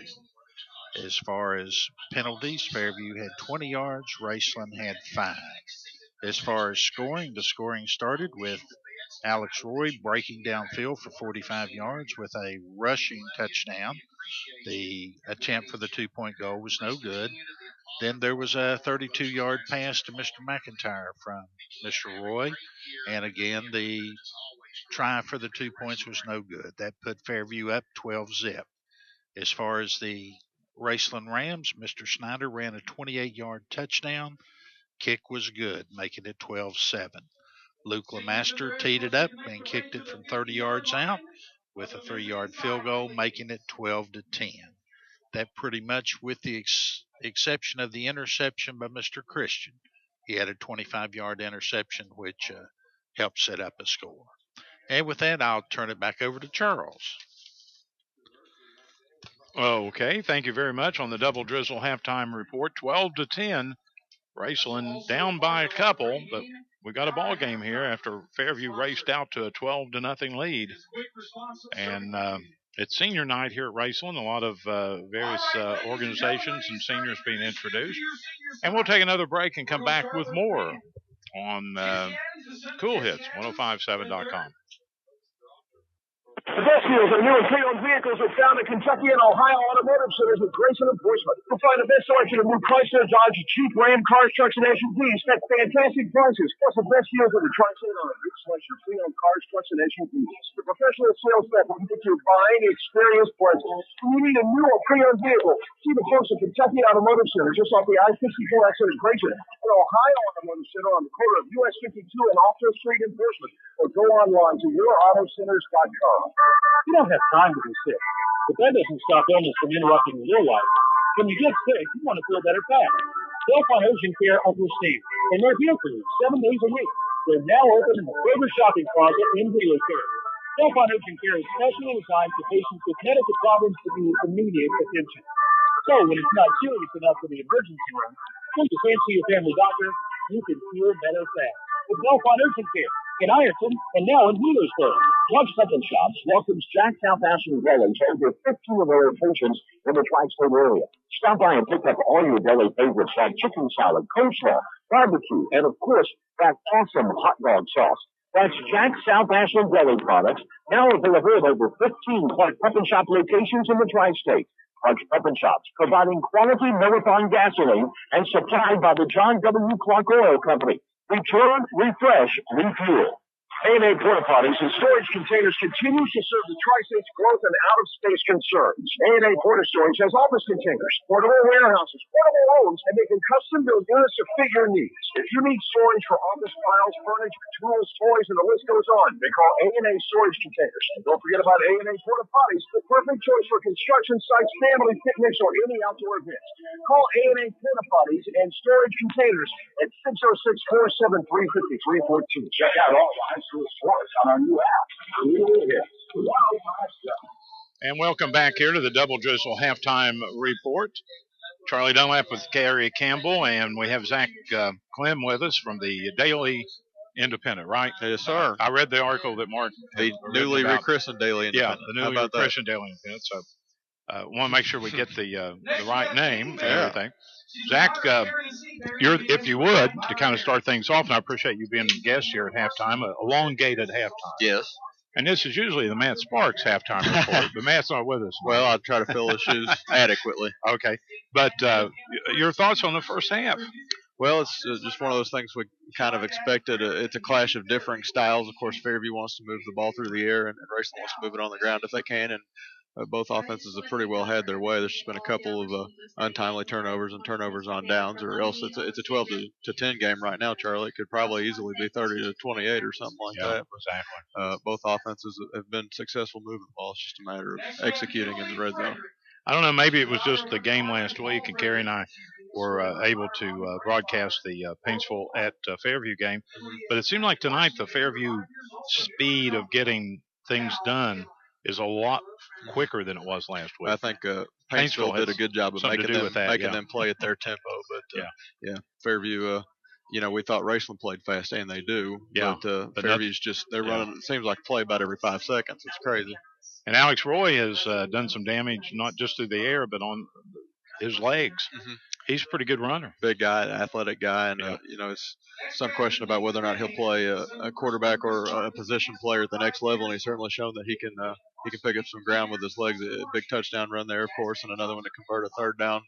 It's one of those guys that if his protection breaks down, you can't just drop back and drop it into a dime package or anything. You got to make sure that he doesn't take off on you. And he was able to take what the race has given him so far. In that first half, it looked like the Fairview offensive line may have won the battle in the first half because Roy only a couple times got rushed, really. Right. I think they were challenged after a very physical Paintsville team took it to them a little bit last week, and they had to listen to everybody, all us media types talk about how great Raceland's front seven is, and they are. But they are, yeah. I think Fairview probably took some of that pretty personally, and they played well so far for the most part this first half. And and this happens, I know, a lot in the districts around the state of Kentucky, but especially in this District 6, Raceland and Fairview, just a a ferocious rivalry in anything they seem to do. Yeah, no question. And to be in the district, and of course Fairview literally fighting for they're going to be in the playoff, but they're fighting for the fact of not having to go on the road. Yeah, they don't want to. You look at that opposite district, and there's not a ton of really good teams in there, but No. Harris and Bishop Brossard are playing, I think, either this week or last week, both undefeated. So if you slide down to that 3 spot, you go to either one of those 2 places. Yeah. And that's Fairview has the talent to compete with anybody probably in Class A, but you don't want to go on the road if you can avoid it. That's exactly early right. in the playoffs. And Paris is a very strong team. Paris and Fairview would be quite a shootout, but I think if you're Fairview, you want to avoid that as long as possible. For sure. I agree with you. I would think so. And of course, this year, with the district only having 3 teams, they're bringing a 5th team from, and I don't remember the district number, but it will be the 4th place team because I think the KHSAA is right in the fact that no team should get a bye into the second round. Yeah, I agree with that. I think, and that's one thing that people have mentioned about, well, maybe don't let 4 teams from every district in, maybe let 3 in and then go with a bye. But I've always been a proponent of, you don't get any free lunches in the postseason necessarily. Maybe you play a team that's obviously overmatched, a Phelps, not to call them out, but they came down here last year. Oh, yeah. It was a foregone conclusion before they got on the bus. But, it's you're not putting the kids in any kind of a situation that they've not signed up for. If they don't want to be playing in the postseason, then they shouldn't be playing football to begin with. So. That's right. I agree. And I think you're right about it. I just don't like the idea of anybody getting a buy into something. I agree with that. And I know it's a very rare thing that you see that happen, but a few years ago, if I may, Boyd County was a 4th seed and went to Bell County and won. Now, that doesn't happen very often. Yeah, it's but very it rare. But it happens happened, often enough that. And, I wouldn't be totally opposed to the idea if you go back down to 2 or 3 teams from a district into the playoffs. But currently with the system where there's 4, then you need to try to avoid a bye if you can. Yeah, I've got some friends over in Ohio and also in West Virginia, and they said, well, in Kentucky, everybody gets in the playoffs. It seems that and way. I said, well, just about everybody does. There's a few that don't, but they and then you could, we could talk for hours about, well, do we really need 6 classes and as many districts as we have and so on and so forth. That's another discussion, I guess, for another day. Well, and I've also heard people discuss the fact that instead of having the playoffs the way we have it, they do it like Ohio and West Virginia, do it on a computer rating and all that kind of thing. Yeah, so. And I think then you'd conspiracy theorists would come out of the woodwork. Without a doubt. You at the risk of sounding like somebody from the 1850s or something, and you don't know that you want to trust anything a computer has to say about who should be in the playoffs. I think that the BCS maybe taught us all a lesson about that. Well, that's a good one.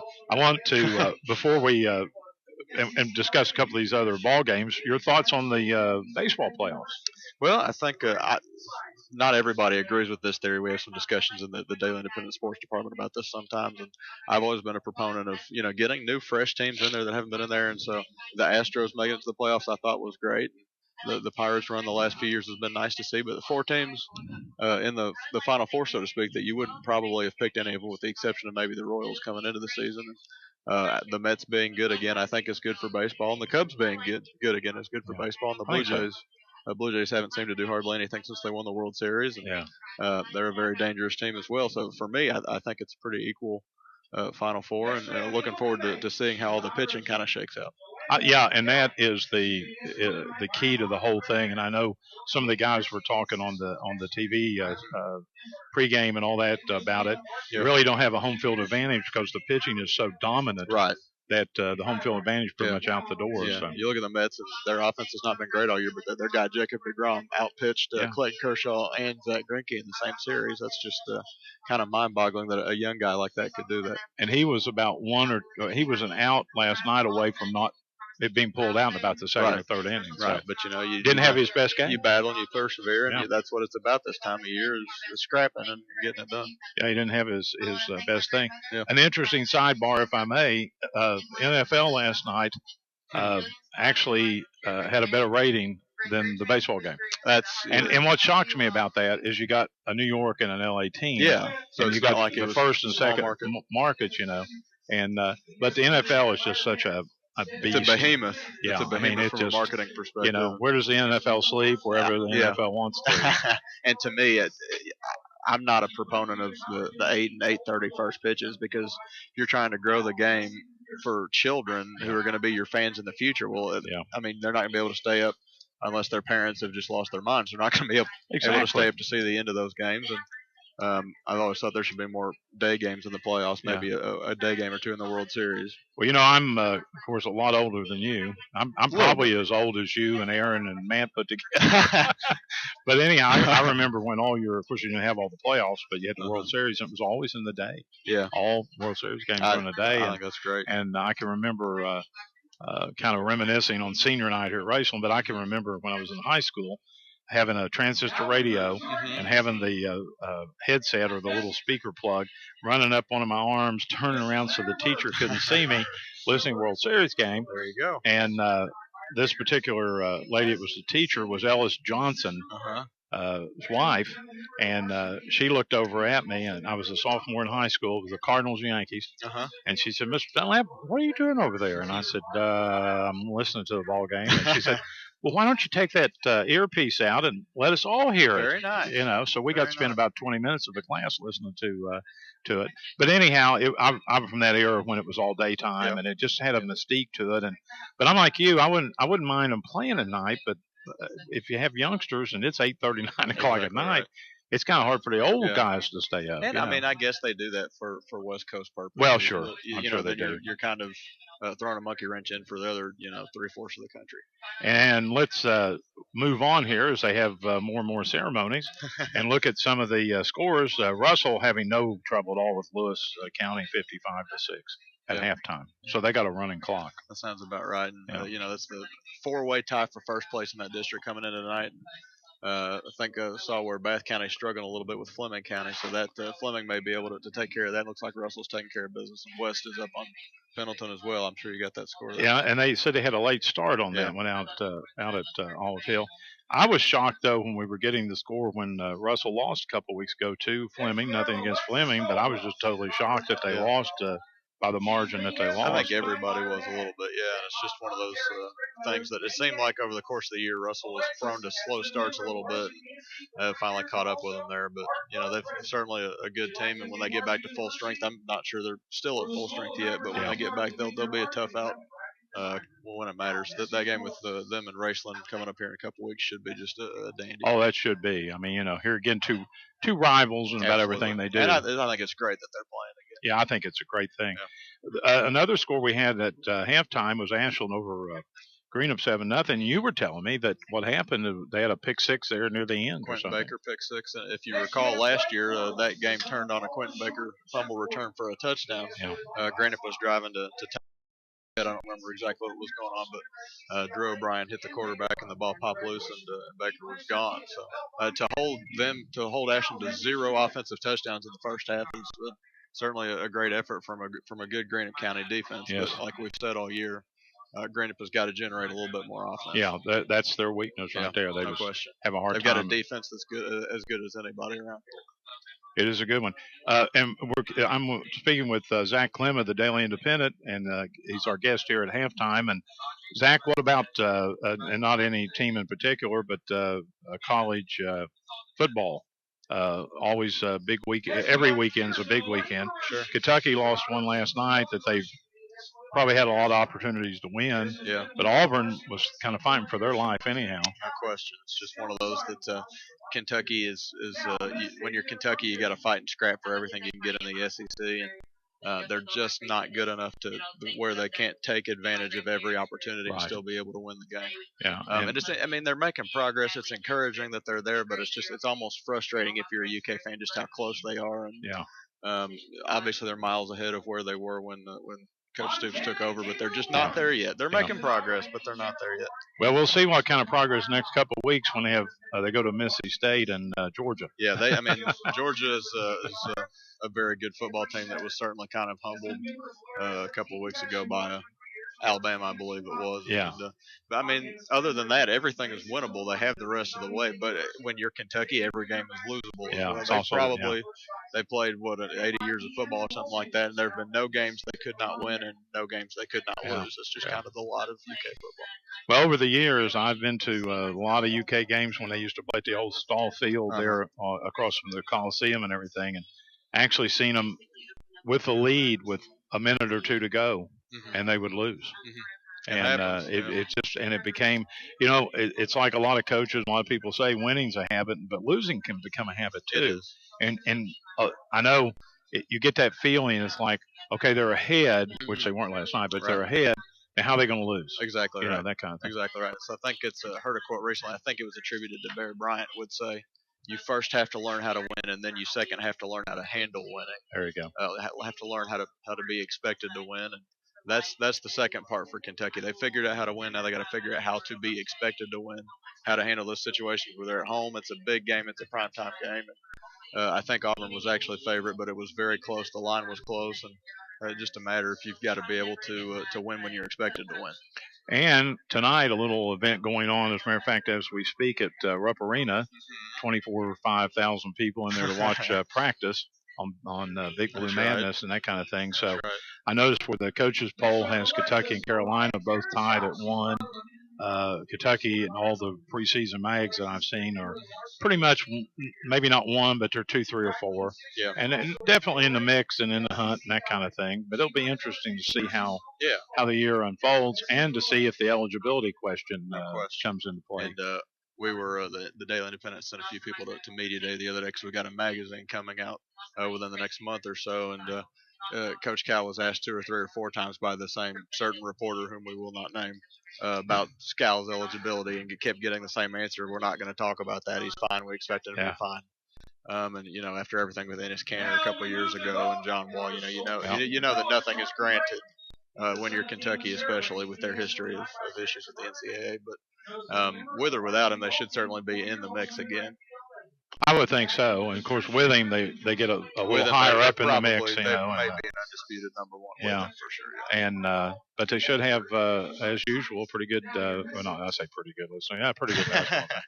But they should Grand Canyon's be excited. Now, I don't know if they'll be 38-0 coming into the Final Four, but, it's all about the that Monday night when the whistle blows or whatever, the horn blows and you win. And honestly, maybe we've talked about this before too. Maybe if they weren't 38-0, it's important to learn how to be behind and figure out how to come back from that. And they never really had to learn that last year. Maybe that hurt them in that Wisconsin game. And I'll tell you what, to close out our talk here, I have seen high school football teams where their schedule was not very good, and they didn't have to do a whole lot during the regular season. And the first or second playoff game, they get in a fight, and they have a hard, like you just said. Johnson Central comes to mind. Very hard to do. Years. They've been, I think, undefeated in the regular season the last 3 years, but it was not against a great schedule, and that's not a dig at their district or anything. It's just the fact of the matter that Johnson Central is so much stronger than everybody else in the area in those 2 years that they never had to learn how to play from behind, and then you get in a situation where you have to throw the ball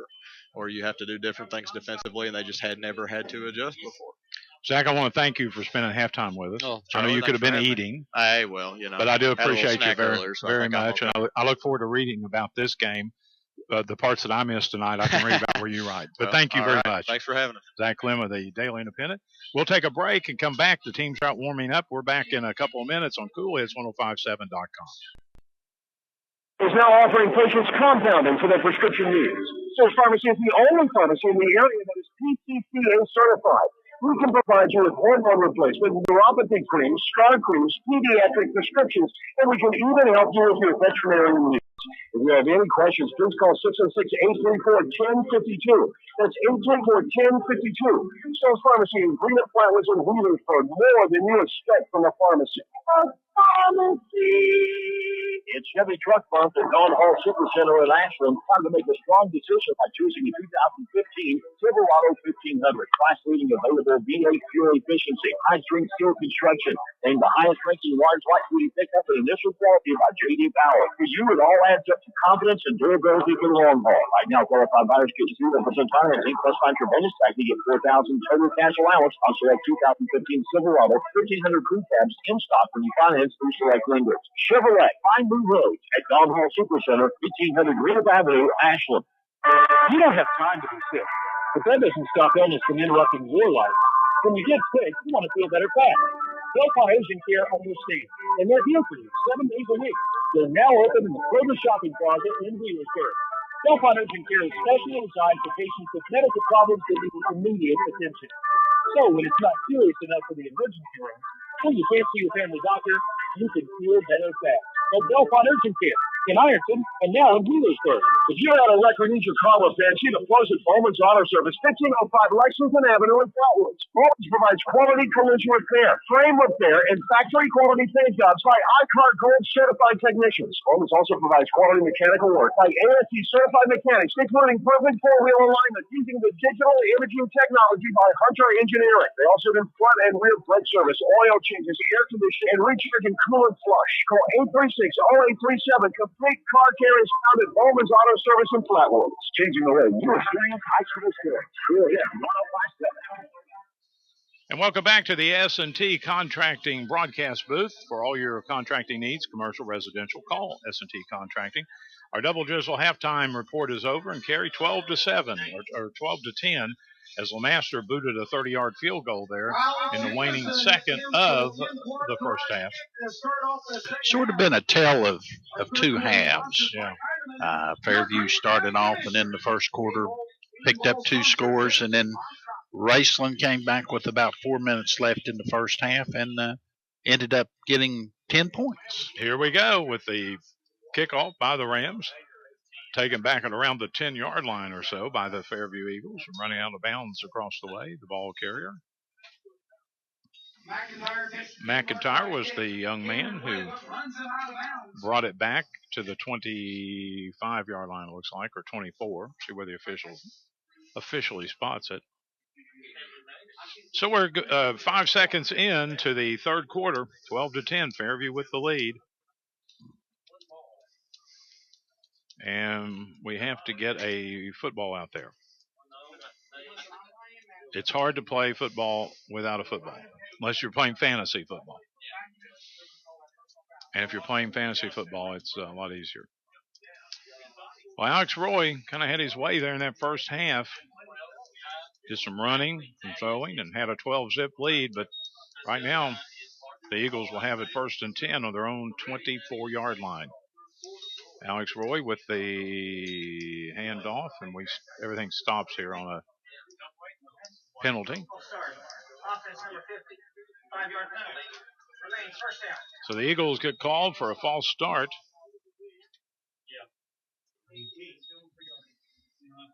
And that will move them back 5 yards, 1st and 15, back on their own 19-yard line. Just underway here in the third quarter. Fairview up by 2. Here's the pass out on the left flank and crossing the 30 out to the 31 or 32-yard line. Was that Romine? No, Washington. Antoine Washington. He picks up about 13 yards. Here's Roy now to throw it over here in the flat on the right side at about the 31, and this is Washington again. He gets way more than he needed for the first down as he crosses the 45 to the 46, and that will be a Fairview first down. And the Eagles ready to go before they even get the chain set. They're a fast offense. Eakers with it, crosses the 45 out to the 48-yard line or so. No, 49 they spot it. 2nd and around 8. Here we go. Roy going to throw it over across the way here, and it's going to be caught and crossing the 50 to about the 47-yard line. Hutchison was the receiver. Webb, one of the tacklers, also Jamison, Howard, even Carson Christian, a bunch of Rams over there to bring him down. 3rd and 3 now. On the Ram 46, the Eagles with it. And Roy, for only about the second time tonight, looks over toward the bench to get the play call after they get lined up. Here we go. Roy to throw it, and he hits his man at around the 40. He's inside the 40. That's Washington. Down to the 37. So he got 9 yards on that. It'll be 1st and 10 on the 37-yard line in Ram territory. This is reminiscent, Carey, the way it started. The game started. Yes, it is, Charlie. And here they go with Washington again down to the 34-yard line. He got 3. Holbrook, I think, one of the tacklers in there for the Rams. Ball's going to be marked at the 34-yard line. Fairview trying to get a guy off the field here before they do anything, and he does get off. 2nd and 7 on the 34. Here's the pressure and a little dump pass at the 30, 25, 20, and down inside the 5. That was a nice catch. Derek Ellswick, a 6-foot senior, his first reception, and another first down for Fairview. Webb catches him before he got to the end zone, but he's at the 3, 1st and goal with the Eagles here up 12-10.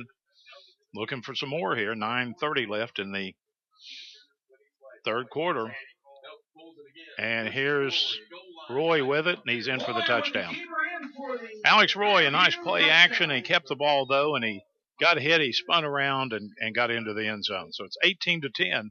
The Fairview Eagles up by 8. 9:21, third quarter. The clock stopped, and that carry could.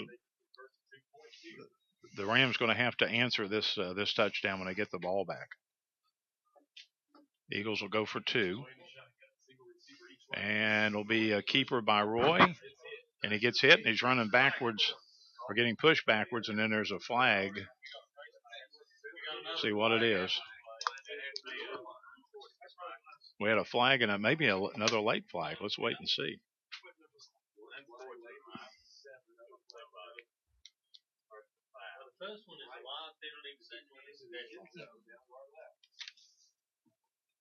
We will get the information for you. Community Trust Bank sports ticker update. Well, let's hold on here. The official has it. Personal foul. Grasping and twisting the face mask on the defense. That penalty will be half the distance to the goal. We then have a dead ball, unsportsmanlike conduct on the offense, number 67. That penalty will be 15 yards from the 1.5. The ball will be placed at the 16.5-yard line, and we will still have one untimed down. Okay, so the ball will be on the 16.5 for the. What's going to happen here?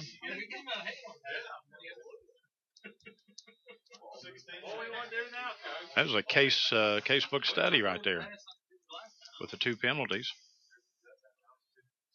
Fairview still going to line up for the 2. Well, this would be about a 34-yard field goal or extra point if they tried it. Here's Alex Roy back to throw it. He's got some pressure, throws it over the middle. It's intercepted. So it's no good. Holbrook's the man that intercepts that one. And with 9:21 left in the third quarter, Fairview leading 18-10. That's your AirTech scoreboard score. We're back in a moment on Cool Hits 105.7.com.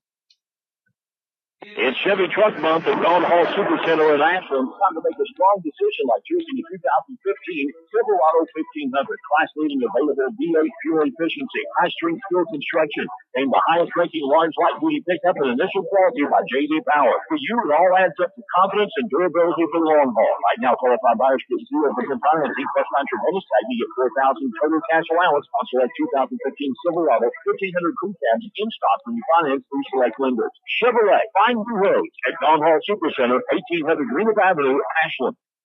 You don't have time to be sick, but that doesn't stop illness from interrupting your life. When you get sick, you want to feel better fast. Delphi Urgent Care understands, and they're here for you 7 days a week. They're now open in the Kroger shopping closet in Wheelersburg. Delphi Urgent Care is specially designed for patients with medical problems that need immediate attention. So when it's not serious enough for the emergency room, so you can't see your family doctor, you can feel better fast. At Delphi Urgent Care in Ironton and now in Wheelersburg. Let's be friends. Facebook.com/Coolhits105. And welcome back here to the S&T Contracting broadcast booth. Charlie Dunlap, Kerry Campbell. And the kickoff by the Fairview Eagles will be Raceland having the ball at the 35-yard line, so it went out of bounds. 9:19 left in the third quarter. Your Community Trust Bank sports ticker update. Ashland leading Greenup County with 7:20 left in the third. They're leading 20-0 now. Fairview on the defense. The Rams ready to go. They got trips here to the near side, short side of the field. Davison with a couple of backs standing around him. Back at his 30.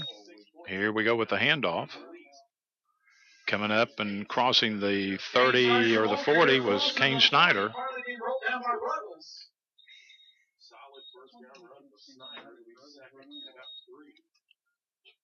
So the ball will move to the 42 as a gain of 7. It'll be 2nd and 3 for this Ram offense. First district game for them. Fairview a loser last week to Paintsville. Here we go with the handoff. And getting the first down and a bunch more crossing the 50. And that was Bailey Walker with a nice carry, but hold it because there's some flags out on the field. Didn't have a whole lot of that in the first half. No, we didn't, Charlie. Holding on the offense, number 3, 10-yard penalty spot foul. Remains 2nd down. Okay, so from the spot, it'll be a 10-yarder. So that'll bring the ball back to around the 41-yard line. It'll be 2nd and a very long 4 from there. 8:34 and the clock moving in this third quarter. Fairview up 18-10 over Raceland. Davison gets it. Here we go with the handoff. Bouncing around off a man at the 45, the 50, the 45, down inside the Fairview 40. Snyder on another hard run. It looked like he got hit. He kind of bounced off some people, carried the line of scrimmage, and then he just took off to the races on that one. He got about 20. It's an exceptional run, Charlie. And that's another Ram first down brought to you by Richard Howerton, consulting engineers and surveyors in Greenup. Here we go with the handoff. And Walker gets it back to about the line of scrimmage at the 39. So he got nothing on that.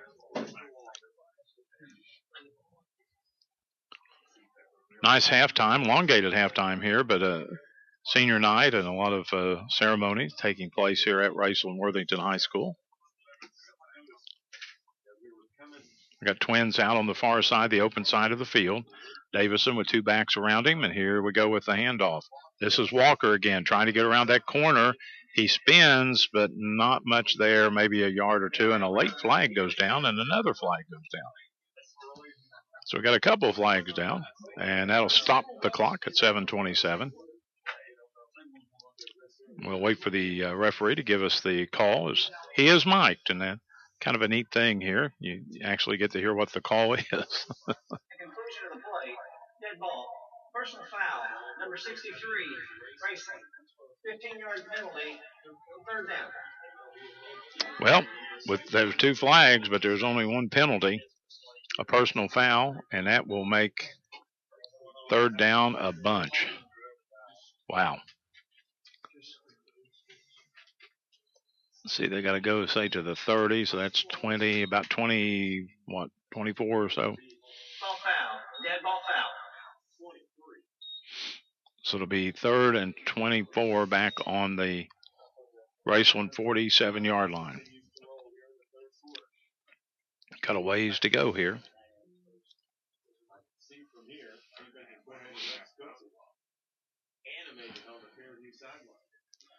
.7:11 on a moving clock. The Rams down 18-10 with the ball. Davison being chased out of the pocket. He throws it, and it's going to be, just overthrown at around the 20. Jamison was the intended receiver, had a couple of defenders beat, but the ball about 2 feet too far. And that'll bring up a 4th and 24 now for the Raceland Rams, trailing here 18-10 in this third quarter in this big district game with Fairview. Kerry, you talk about some things that could get weird and messy. If Fairview would win here tonight and Raceland would beat Paintsville next week, they'd all have a 1-1 record. And then they go to, I don't know exactly what it is they do. If there's a formula that they use. But let's hope that Raceland doesn't lose here tonight, and we'll see what happens. The Rams will down it inside the 25 at about the 21-yard line on a nice punt by Karsten Christian. First and 10 from the 20-yard line. Talking to Zach Clem there at halftime, and we were talking about Ohio and West Virginia. Of course, they use a computer rating. Right. And Kentucky uses a district head-to-head match, but some of the first week of playoff are just such a mismatch. It's almost embarrassing. But, you know, I found out a few weeks ago that West Virginia does not have a 35-point rule. They have no mercy rules as they have here in Ohio. To run the clock is what I'm trying to say. I've seen some pretty high scores over in West Virginia. I think it was Akers. He gets dropped at about the 19. He loses a yard. Yeah, I saw where I think it was Mingo Central beat somebody last week, 83-7. Right. But there is no running clock. I know Chuck Landon of the Daily Independent, the Herald Dispatch, had written a column about that. And then I also understand Ohio has a 30-point rule instead of 35. So, but I don't think we're going to have to worry about that here tonight. Here's the pass. And Dylan Romine couldn't hang on to that one. That brings up a 3rd and 10. Right at the, just short of the 20-yard line. Clock stopped at 6:20 in the 3rd. Back to throw it under no pressure, and here goes the pass. And it's caught. And let me tell you, that might have been Washington. He couldn't hang on to it.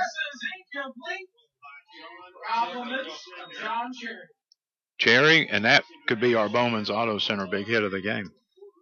Because let me tell you something. Cherry put a hit. I think that was on Washington. Well, whoever it was, he got a big hit. I can tell you that. That'll bring up 4th and 10 now on the Fairview 20. And I think Washington's a little shaken up, Charlie. It shook me up just watching it. He got hit really hard.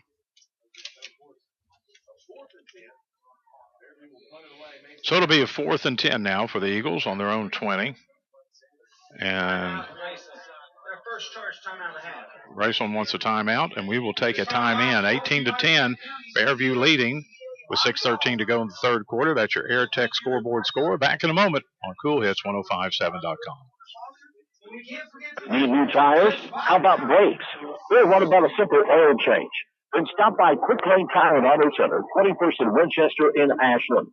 You'll find all makes for all models, and you'll always find the highest quality and complete professional work. Save time, save money.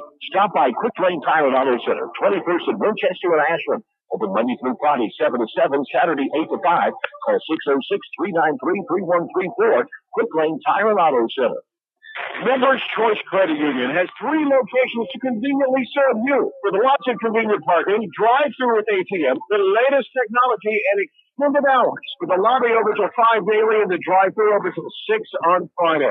Let the folks at Members Choice help you with all your banking and financial needs. Members Choice Credit Union, 145 Russell Road, 1315 Canonsburg Road, and 1301 Central Avenue. Experience the credit union difference. Member NCUA, Nova. And welcome back to the S&T Contracting Broadcast booth. The Fairview punt will be downed inside the 50-yard line in Raceland territory. So the Rams, with 6:02 left in the 3rd, down by 8, will have the ball on their own 46, it looks like. And I believe that's where they'll spot it. They being the officials. Sports ticker update, Russell leading Lewis County on a running clock in the 3rd, 61-6. The Wheel will have a good time coming home. And a quick time, I'm sure. Yeah. Okay, let's see what the Rams can do. They have never led in this ball game, and they trail 18-10 right now with 6:02 left in the 3rd. Davison, shotgun all the way. He rolls here to the right. He's got some pressure. He's going to throw it. He hits his man at the 45 in Fairview territory. Jamison takes the pass and gets a yard or two past the 45 to about the 43. Mason McIntyre on the tackle for the Eagles. And that is another Ram first down, brought to you by Richard Hallerton, Consulting Engineers and Surveyors in Greenup. With all your scoring summaries brought to you by Kentucky Ohio Automotive Center in Grayson and Portsmouth. You too can score big when you purchase at the Kentucky Automotive Center, Ohio Automotive Bailey Center. Walker running through. Bailey Walker, a hard runner. He got 9 yards to the 34. So with 5.5 minutes now, the Rams 2nd and 1 on the 34 in Fairview territory. Here we go. Here's that inside handoff, trying to bounce it outside, getting caught by the jersey, and still getting inside the 30 to about the 27-yard line. Kane Snyder. Hard runner. All these Ram runners are pretty hard runners. And that is yet another first down brought to you by Richard Howerton, Consulting Engineers and Surveyors. Trips out on the far side. Here's the keeper by Davison. Bounces it out and bounces off one man and gets it inside the 25 to about the 22 or so. He got 6-yard gain. So that'll be a 2nd and 3 on the 22 in Fairview territory.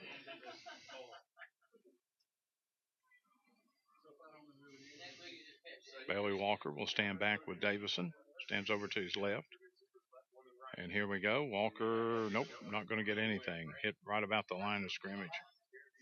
The Eagles right there on top of him. And off to Bailey Walker, no gain on the play.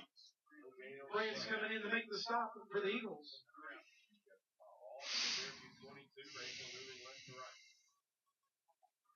Four minutes and 9 seconds on a moving clock here in this third quarter. Fairview jumped offside. Yeah, the left side of their defensive line. Offside on the defense. 5-yard penalty.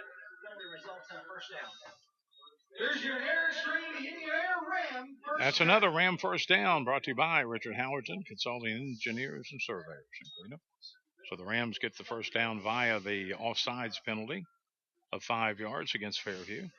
1st and 10 on the 17 inside the red zone. And here's the handoff. Was that Walker there? Bailey Walker. Walker again. He's got his number called several times in this ball game. Bailey Walker gets about 3. Somewhere around 3. It'll be second about 7. Ball resting on the 15 or thereabouts, real close to it. Here we go. Davison with that handoff and fighting hard up the middle and getting inside the 10 to about the 8-yard line. Once again, Snyder. And let's see where they spot the ball down and what they give him here. It'll be 3rd and a yard on the 8.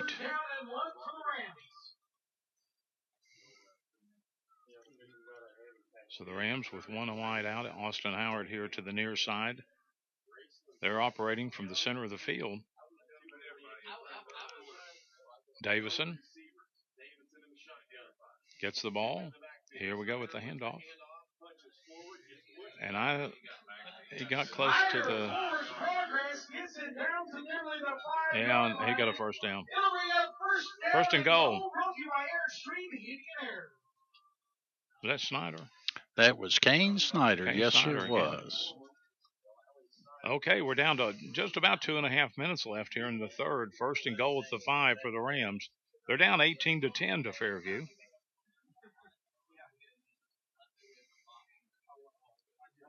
Let's see what they do here play-wise. Davison, a handoff to Walker. Walker fighting his way. He got in. Second effort, but Bailey Walker in for the Sergeant Wholesale Tires Ram. Walker that time, I think Fairview thought they had him caught, Kerry, and he just slipped away from them. They had him back on about the 3 or 4 yard line, and they thought it was all over, and then he just broke through. He just broke through. The play hadn't ended. So it's 18-16. The Eagles' lead is cut to 2. And let's see what Coach Salmons calls here. May go for 2. I'd say they will, Charlie. Down 2. Never leading in the ball game. The Raceland Rams will line up for 2. They'll send twins out both ways on the right and left. All by himself is Davison. Davison rolls over here to the right. He throws it for the end zone, and it, I think, knocked away by one of the Fairview players. So the 2-point conversion doesn't work. But your Air Tech scoreboard scores 18 for Fairview, 16 for Raceland. We'll be back with the kickoff in a moment on CoolHits1057.com. If you get into playing sports, then you need to see the sports medicine department at King's Daughters Medical Center. Dr. Andy Gilliland, a specialist in sport injuries, and the sports medicine team will conduct diagnostic tests to find the problem and then prescribe the rehabilitation you need to get you back in the game fast. For more information, you can call 606-327-0036. Sports medicine from King's Daughters Medical Center, taking medicine further.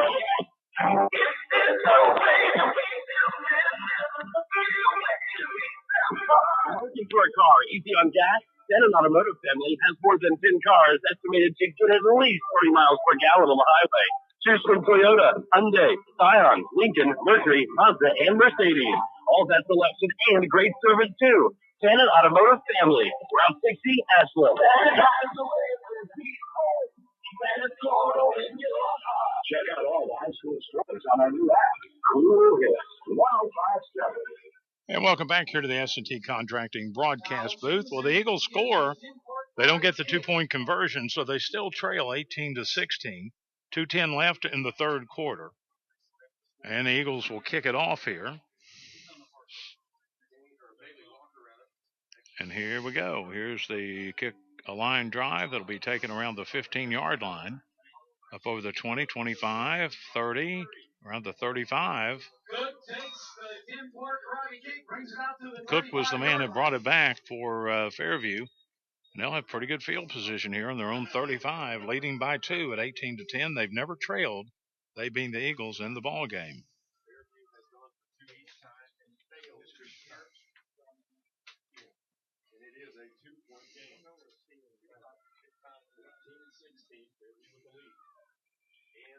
So here we go.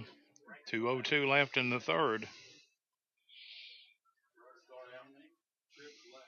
Fairview will have the trips over here to the left side. Single man across the way. Alex Roy out of the shotgun all the way, and he backs up to throw it under no pressure. Now he got a little bit, and he throws it over the middle. I think that was Washington down over the 40. He gets dropped back about the 37 after he pushes it back, but he stopped on the 42. Forward progress, that is. But Alex Roy, Kerry, has not had much at all pressure tonight. No, he hasn't, Charlie. You know, Raceland's continue to try, but they've fallen short. Here we go with a catch of the ball out over the 47-yard line and up for the first down.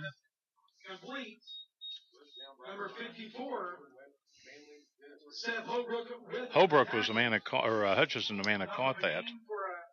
And that's a first down for the Eagles. And here we go with Eakers. And he got maybe the line of scrimmage, maybe give him a yard out to the 48. It was on the 47, so he gets a yard out of that run. And he runs into the Raceland defense.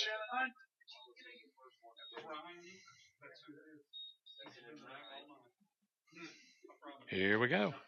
Alex Roy to throw it over on the right side this time. The pass was low. McIntyre was the intended receiver, and it was just too low for him to get down there to get it. Look at all the cars out there. I hadn't noticed it on 23rd. It's like a used car lot. Now, how much can you pay a month? We'll get you in one. 54 seconds to go in the third. Roy back to throw it. He's getting a little pressure this time, and he lets it go in the post pattern, and he overthrew his man by about 5 yards. Washington was the intended receiver, but he had no way to catch up to it. First of all, it was way over his head and landed about 6 or 7 yards in front of him. That'll stop the clock at 47 seconds, and that'll bring up a fourth down and 9 The ball on the Fairview 48. McIntyre will stand back at his 36 to punt it away. Black and Snyder, I believe, are back to get it, but we'll wait and see. Here's the punt, and it's going to hit and roll. Christian was one of the people back there. Inside the 20. Around the 19 is where the Rams are going to go in business. They're down 2.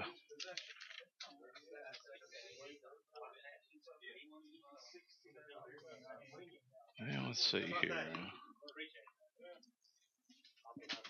Well, Ironton Community Trust Bank update. Ironton has beat Rock Hill 28-14. The Ohio schools are starting at 7 now. I remember here in Kentucky, we were 8 o'clock and doing a game at South Point, and they were 7:30, and we were just amazed. And then a year later, we were all 7:30. Who knows? Maybe sometime. I think some of the travel over here in Kentucky might be a little different, though. It might be a little harder to get teams there, but we'll not worry about that tonight. Here we go on the handoff, stretching it out on that left side and getting caught at about the 15 or 16-yard line. Is Kane Snyder. He just never could get around the right corner, and a man came up behind and got him. They say it was Ruggles is the man that got him, and he loses a couple 3 yards back to the 16. He loses 3, so it'll be 2nd and 13 back on the Ram 16-yard line with 8 seconds. And that's going to be it for the third quarter. So after 3, it's Fairview 18, Raceland 16. That's your Airtech scoreboard score. And we're back with the fourth quarter in a moment on Cool Hits 1057.com. Need new tires? How about brakes? Or what about a simple oil change? Then stop by Quick Lane Tire and Auto Center, 21st and Winchester in Ashland. You'll find all makes for all models, and you'll always find the highest quality and complete professional work. Save time, save money. Stop by Quick Lane Tire and Auto Center, 21st and Winchester in Ashland. Open Monday through Friday, 7 to 7, Saturday, 8 to 5. Call 606-393-3134. Quick Lane Tire and Auto Center. New car, new home, what do you need? Found a new benefit, together and greedy. And a wedding invitation, you will enjoy. We all think and you have joy. Easy to find, just give every shot. All you born on the net, just stop by.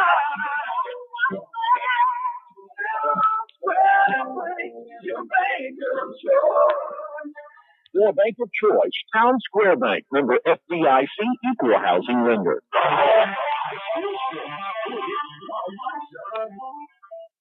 And welcome back here to the S&T Contracting broadcast booth. Ready for the fourth quarter. It is 18-16. Fairview with the lead. They've led all the way. Fairview still around Coach Mike Sammons or Raceland around him. I don't think Fairview would want him. He wouldn't be patting that might get I'm a afraid. little. What I want you guys to do is just let them run through there. Okay. Oh, boy.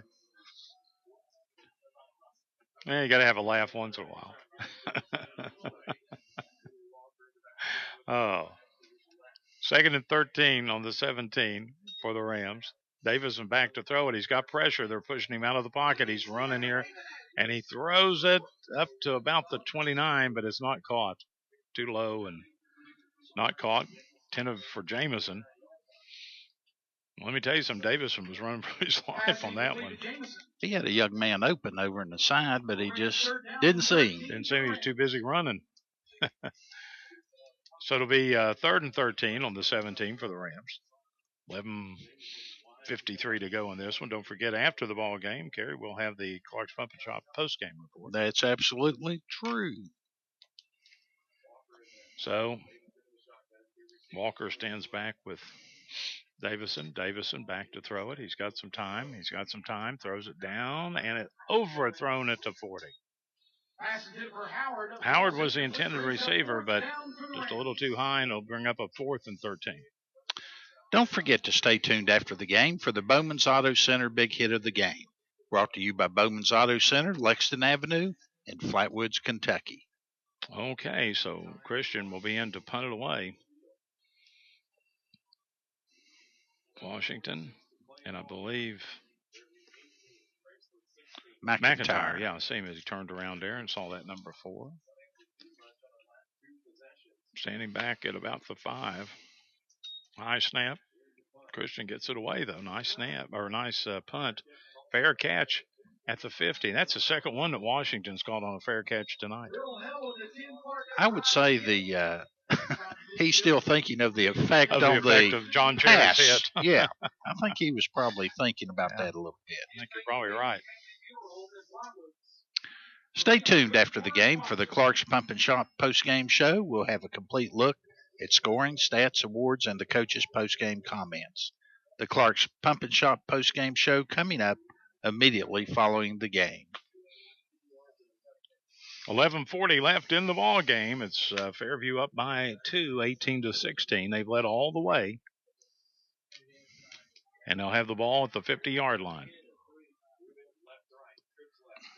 Here we go. Trips out to the left side. Here's that pass over there on that left side, and the run, and where Romine went out of bounds, it'll be a first down, but he went out 2 yards short or thereabouts, maybe even 3 short of the first down. He's got to make the 40. At 42, they say, so he's in Ram territory. Akers moves over to the left side of the quarterback, Roy, and he fights and gets, from all indications, a first down. So they'll spot it down at the 39-yard line in Ram territory. Senior night here tonight at Raceland Worthington High School, but the Ram fans have not, they've had some cheering, but down here by 2 with 11:27 left in the ball game. Roy throws a little pass over to McIntyre around the 38. He spins away from a couple of people and crosses the 35 to around the 32 or 33, and there's a flag down. And it might be, no, let's wait and see. It's a hold. On the offense, number 3, 10-yard penalty, remains first down. Okay, so a 10-yard penalty on a hold, and the ball will be brought back to the 46 in Raceland territory. Fleming County leading Bath County 21-12. 4 minutes left in the ball game tonight on your Community Trust Bank sports ticker. 1st and 17 back on the 46-yard line. Roy's got the time. He throws it too high, and it's intercepted. Number 24, Austin Howard right there to pull it down. It got the hands of the intended receiver for Fairview, but it was too high, and Howard right there to corral the ball at the 35-yard line. So the Rams are back in business with 11:04 left in the game, 18-16. Fairview with the lead. So a couple interceptions here tonight by the team. Actually, the Rams have had 3 interceptions. Have they had 3? Christian, Holbrook, and Howard. Okay. Holbrook picked up the one for the attempt for the extra 2 points. That's right. I remember that. I was discounting that. I shouldn't be discounting it. Here's the handoff coming around, trying to get that left corner, cutting it up and crossing the 40 to about the 43-yard line. Walker with it, got 7. Stop made by Akers from the Eagles. Second, a long 3. Sports line ticker, Ashland 26, Greenup County nothing, with about 5.5 to go in the ball game. Davison, the handoff to Snyder, and they may give him the 45, right shy of it. So he gets a couple. Snyder was your ball carrier going up the middle. Jordan Akers with the stop. Akers has been on the stop a lot here tonight. And a short 2. So it'll be 3rd and a very short 2. You've got to make about the 47. Ball resting just about on the 45. Here we go with the keeper by Davison. Davison, depending on the spot here, and we'll have to wait and see where they put it down. He crosses the 45. And the official will look across the way to see. He's going to ask for a measurement, I believe. Yep, going to do that. To do a measurement.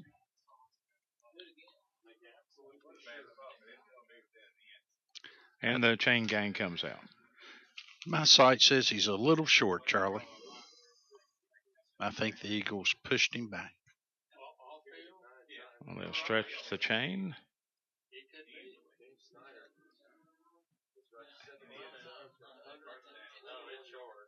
And it's short. You're right, Kerry.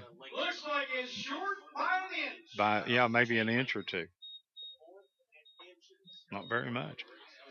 Short by half of a double drizzle donut.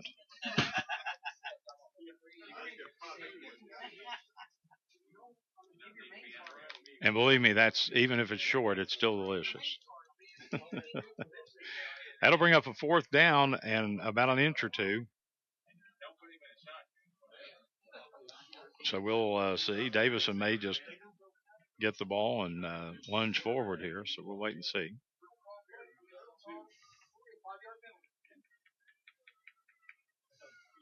Clock running at 9:45 left. Fairview up 2 at 18-16. Yeah, you got to go here, guys, because you've got a 25-second clock, and it's running.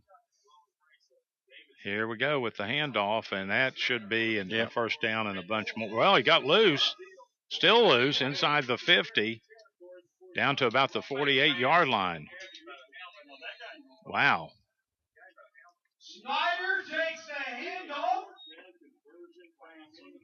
Crosses midfield. Snyder was not going to be denied on that. And Kerry, if he'd have got loose from that little pack of Eagles there, he probably would have gone for a touchdown. Yes, he would have. He was not going to be denied. He kept those legs a-churning, and that's another Ram first down brought to you by Richard Howerton, Consulting Engineers and Surveyors in Greenup. Clock running at 9:10 to go. 1st and 10 on the 47 at Fairview territory. Raceland behind 2 and with the ball. Snyder gets it, starts outside, cuts it up the middle, had a big hole, crosses the 45, down to somewhere around the 42 or 43-yard line. So it'll be a 2nd down from there. I'll put it on the 43. 2nd and 6. The clock becomes a big factor now. Of course, there's still 8 minutes to go, 8.5. But here we go with Snyder again. Snyder gets it to the 41. He gets 2 out of it. Snyder down to the 41-yard line. Johnson coming up to make the stop. Johnson in on the tackle for the Fairview Eagles. It'll be 3rd and 4. It's a big 3rd down right here for both teams. Well, Raceland's in a situation, if they don't get it, they're going to have to go for it on 4th, I would think. I would say you're right, sir. On the 41 in Fairview territory, the Rams. Davison wants to throw it. He does. Oh, he had a man at the 35, and it's Jamison was the intended receiver, but it's an incompleted pass. Never got his hands on it. And that'll stop the clock at 7:48 in the ball game. It'll bring up a 4th and 4 on the Fairview 41-yard line. Fairview ahead here. They've led all the way. They're ahead 18-16. Don't forget, after the ball game, we'll have the Clark's Pump and Shop post-game report and Bowman's Auto Center big hit of the ball game.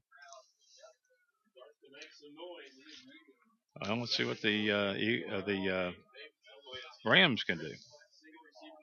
Davison back. We've got flags thrown here. So.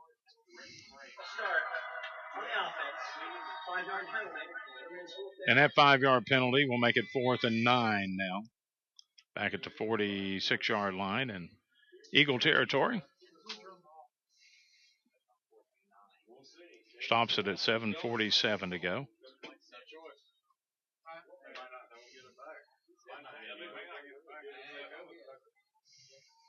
Kane Snyder comes out here to the near side as a receiver. Trips go across the way. Davison in that shotgun with Walker back there with him. Davison gets it. Wants to throw it. Got the time. Here's the pass. Oh, deflected and on the hands of an Eagle, and it gets away from him, and the Rams will give it up on downs. So Fairview will take over on their own 46, leading by 2. I was a little shocked that we tried that one after the penalty. After the penalty? Yes, I was. Yep. I was thinking we could have punted deep and then maybe stiffened up. Yeah, and because it would have been, it was on the 46, so you're looking at, you get a 40-yard punt out of it. You got it down on about the 40, or the 10, or 14, thereabouts. Well, let's see what happens. The Rams going to have to hold here with 7:41 to go in the game, down 2. Roy wants to go left with it. He's being chased for one of the few times tonight. Going to throw it on the run. There's a flag. Flags on the play. Probably a hold or something here. That's usually what happens when plays break down like that.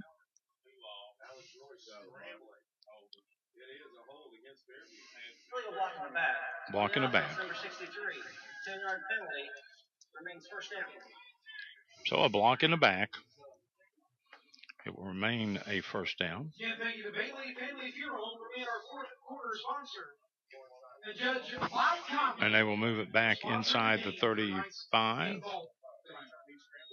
to the, what is that, Gary, about 33? Looks like about the 33. First and a bunch. Roy back to throw it. He's got some time. He's bouncing around. He might try to run with it. And he stiff arms one of the Rams, gets away from one, but he doesn't get away from the other 2. He gets stopped at the 35 for a gain of 2. That'll bring up 2nd and 23 on the 35 as we near the 7-minute mark. Don't forget to stay tuned after the game for the Bowman's Auto Center Big Hit of the Game, brought to you by Bowman's Auto Center, Lexington Avenue in Flatwoods, Kentucky. 2nd and 21 on the 35 for the Eagles in their own territory. Up by 2. Roy back to throw it. He backs up. He's got some pressure. They rush him out of the pocket. He circles. He's still looking downfield. He lets it go, and nope. It was well underthrown. So that will bring up a 3rd and 21 on the 35. The Rams getting a little more pressure on him this time around. Yes, they are, Charlie. You know, they've continued to try for 3+ quarters, and I think, you know, they're trying to wear them down. Clock still moving, or not moving. It stopped on the incompleted pass at 6:40.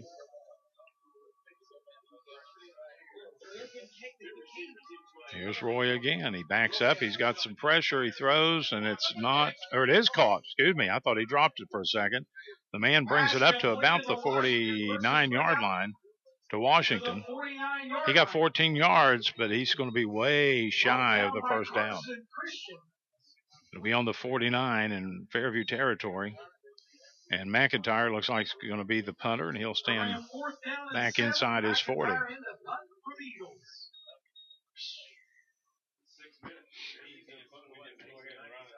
Just a lot of territory that time to make up, and the Eagles just couldn't do it. McIntyre gets a pretty good snap. It's a booming kick away. Oh.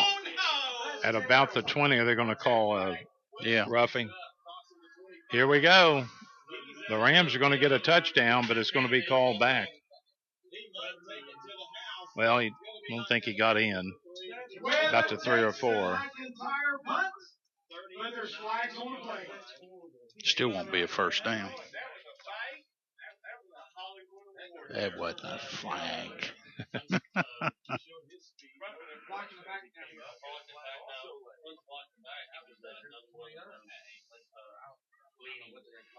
Two minutes to go in the 4th. On the defense, 5-yard penalty remains 4th down. Yeah, you're right. Ashland up 26-6 over Greenup with a couple minutes left in the 4th quarter. Your Community Trust Bank sports ticker update.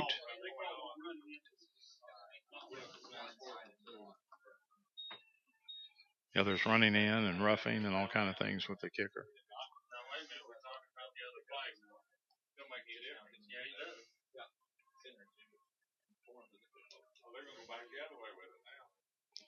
So the officials talking about evidently there were 2 flags down on the field.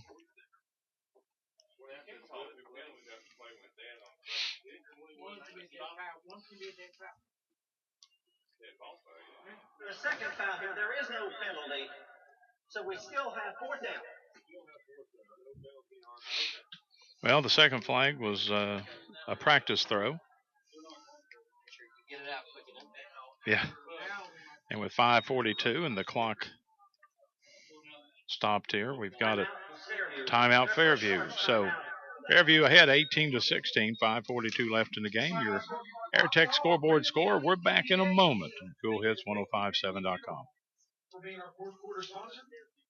A&A Porta Potties and Storage Containers continues to serve the Tri-State's growth and out-of-space concerns. A&A Porta Storage has office containers, portable warehouses, portable rooms, and they can custom-build units to fit your needs. If you need storage for office files, furniture, tools, toys, and the list goes on, they call A&A Storage Containers. And don't forget about A&A Porta Potties, the perfect choice for construction sites, family picnics, or any outdoor events.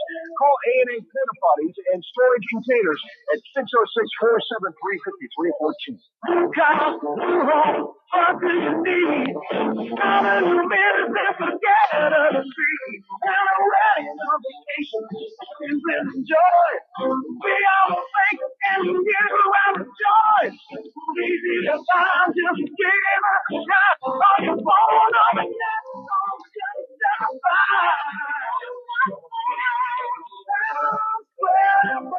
Your bank of joy.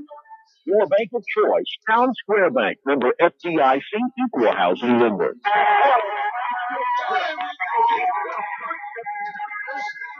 Well, we're back here at the S&T Contracting broadcast booth, and Fairview had a 4th down, went for it, and got it. So it'll be 1st and 10. That's a big play both ways, Kerry. Yes, it is, Charlie. Couple back, standing back with Alex Roy. It'll be 1st and 10 on the Ram 43 for Fairview. The Eagles with the ball and the lead. Eckers with it. And he's down around the 41 for a gain of a couple. Hall in on the tackle for the Rams. Not a whole lot there. 2nd and 8. Clock running at 5:05 here. Raceland needs to hold them here, get the ball back, and get back down and score. Down 2.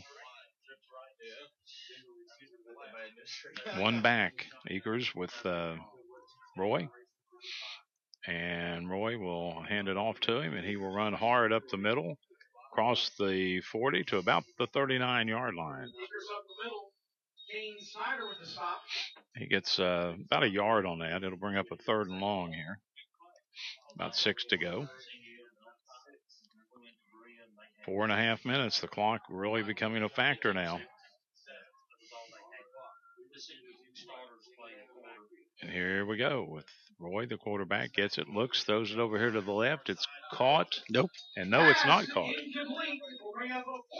think it was Austin Howard that made the tackle on maybe Washington over there.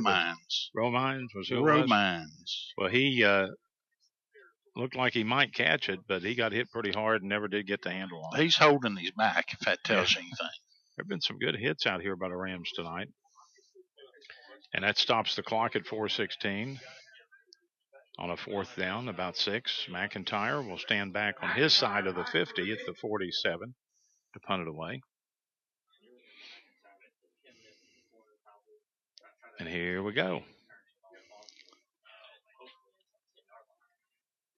Low snap, but no rushes on. Here's the kick. It's going to head toward out of bounds, and will go out of bounds. So McIntyre pushes it out of bounds at the 16-yard line, it looks like. It'll be 1st and 10 here for the Rams on their own 16. Down 18-16 to the Eagles. District ball game. The Eagles trying to even their district record at 1-1. The Rams trying not to go 0-1. They're working at the hash mark on the far side of the field.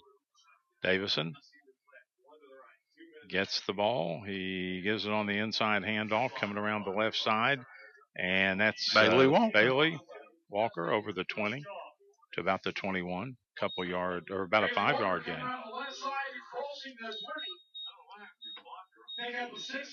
He got about a 5-yard, maybe 6-yard gain, but I'll call it 5 out to the 21. And it'll be 2nd and 5 there for the Rams. 3:44 on a moving clock. Here we go with the handoff. Coming up the middle, over the 30, out to the 32 or 3. That's Kane Snyder again. And that's a first down, another Ram first down. All Ram first downs brought to you by Richard Howerton, Consulting Engineers and Surveyors in Greenup. 1st and 10 out on the Ram 33. Here we go with the handoff and stretching it out over the 35 to about the 37. Kane Snyder again. Snyder again, yeah, the workhorse. 2nd and around 6 on the 37. Working at the hash mark here on the near side. And the shotgun all night long is Davison. Here's a little pass in the flat. I think it's Webb that caught it, and he got maybe the 40. So he gets about 3. Webb makes it to the 40-yard line. Stop made by Washington. And the clock continues to roll at 2:50. 3rd down and I'll tell you one thing, Kerry, nobody's left yet. No, they haven't. Not even the people over on 23. Yeah, they're still parked over there. Here we go. Here's the 50, the 45. Snyder, once again, a big run. He got about a 15-yard run on that and a first down. Yes, another Ram first down. Brought to you by Richard Howerton, Consulting Engineers and Surveyors in Greenup. Now it's 1st and 10 on the 45 in Fairview territory, right down below us here.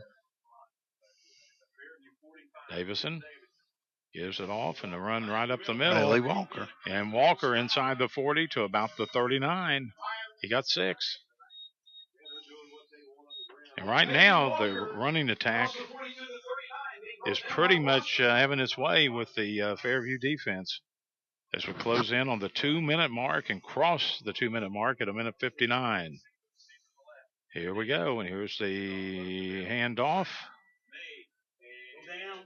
And not much there, maybe the line of scrimmage, maybe a yard. Just wasn't a whole lot there. Give Walker a yard. 3rd and 4 at about the 38-yard line. Here's Davison. Here's the handoff to Snyder, I believe. And Snyder inside the 35, down to around the 30. Oh, inside the 30. Down to the 28. And that's another Ram first down, brought to you by Richard Howerton, Consulting Engineers and Surveyors in Greenup. And I think Fairview's asked for a timeout. And with the Rams trailing but driving 18-16, 1:26 left, we'll take a break from the AirTech scoreboard and be back in a moment on Cool Hits 105.7.com. A&A Porta Potties and Storage Containers continues to serve the Tri-State's growth and out-of-space concerns. A&A Porta Storage has office containers, portable warehouses, portable homes, and they can custom-build units to fit your needs. If you need storage for office files, furniture, tools, toys, and the list goes on, they call A&A Storage Containers. And don't forget about A&A Porta Potties, the perfect choice for construction sites, family picnics, or any outdoor events. Call A&A Porta Potties and Storage Containers at 606-473-5314. Look out, what do you need? Down in the minute, they're scared and breathing. And I'm ready on vacation. We will enjoy.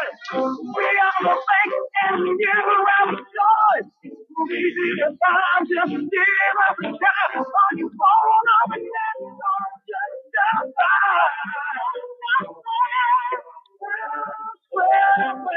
your bank of choice.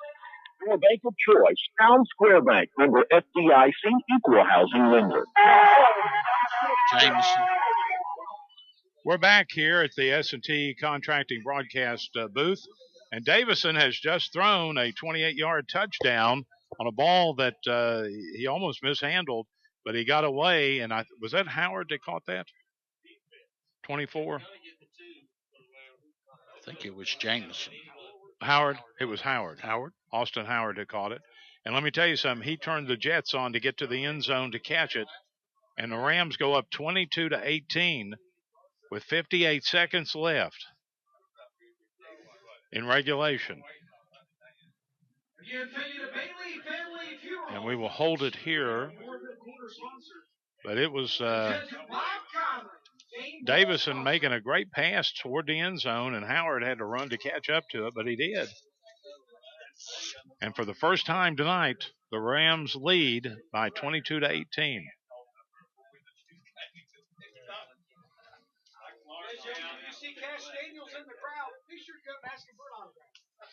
And I would think here, Kerry, that they're going to go.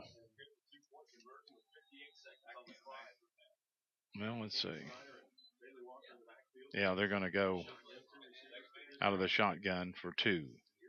Here's Davison keeping it, trying to get outside to get in, but nope, not going to get in there. So we're going to hold on to it here with 58 seconds left.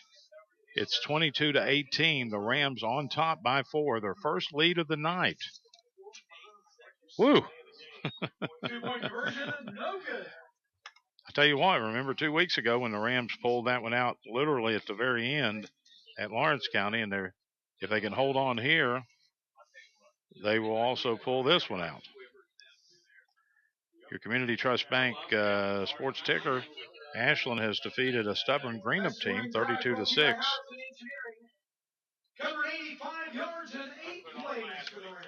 And let's see a final. Fleming County beat Bath County 21-19. And you have something for us. Stay tuned after the game for the Clark's Pump and Shop postgame show. We'll have a complete look at scoring, stats, awards, and the coaches' postgame comments. The Clark's Pump and Shop postgame show coming up immediately following the game. And I'll tell you, there's 58 seconds to go, but that may take a while to play. Raceland will kick off. And we're pretty sure that we'll see the ball in the air. I'd say 5 or 6 times. I would think you're right. 5 or 6. Coach Salmon's out conferring here with pointing across the field with 3 of the officials. Of course, we have absolutely no idea what he's talking about. If we did and we were that good at mind reading and that kind of thing, we'd probably be in Vegas.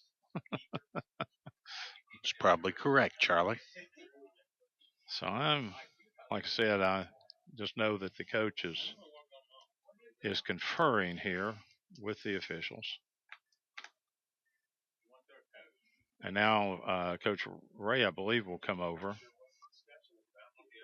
At least one of the other officials is coming over. I thought they were going to bring out Coach Ray, but the officials are conferring.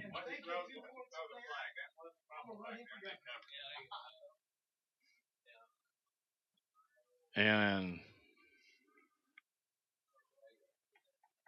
Coach Salmons had been talking to them, and then they get out there and huddle themselves, and I guess whatever the discussion was about has come to an end.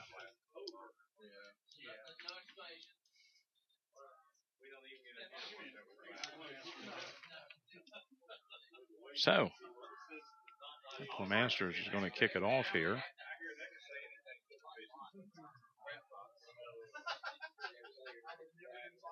I believe Cook is one of the deep men. Washington, I think the other one. This is a short kick on the ground that's covered up on the 45 in Fairview territory. They're going to have great field position here. Fairview is going to have a 1st and 10 on their own 45-yard line. The Tim Clark karate kick. 55 seconds on the clock. We'll start it for 45-yard line. 55 seconds to go in this one. The first time tonight that the Rams have led. They lead 22-18. And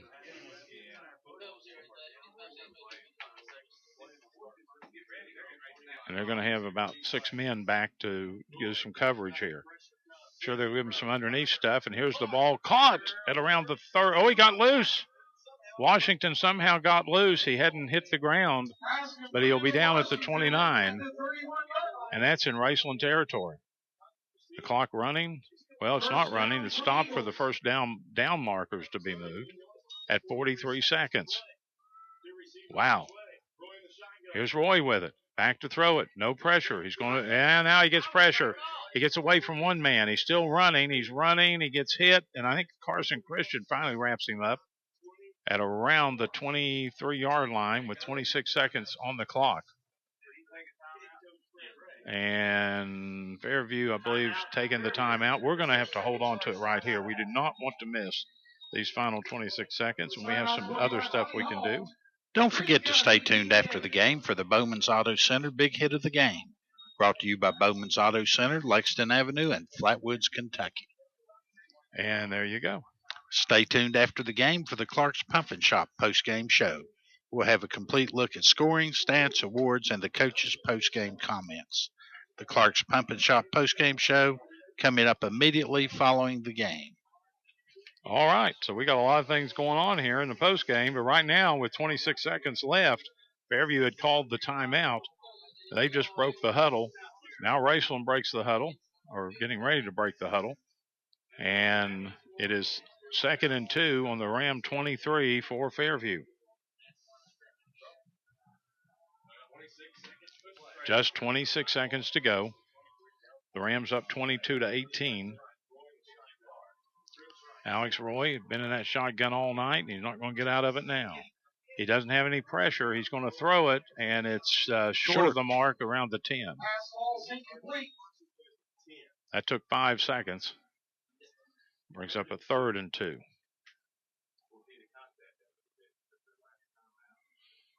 Third and 2 on the 23 in Ram territory. Going to have wide outs, of course, all over the place here. Roy back to throw it. He looks, he throws it over the middle, and it's no good, but a flag. There's a flag down at around the 10-yard line or so. So let's see what the call is. I would say that is going to be pass interference. Yeah, I think so. Here's the official. Oh, boy. 15 seconds left, and it's half the distance.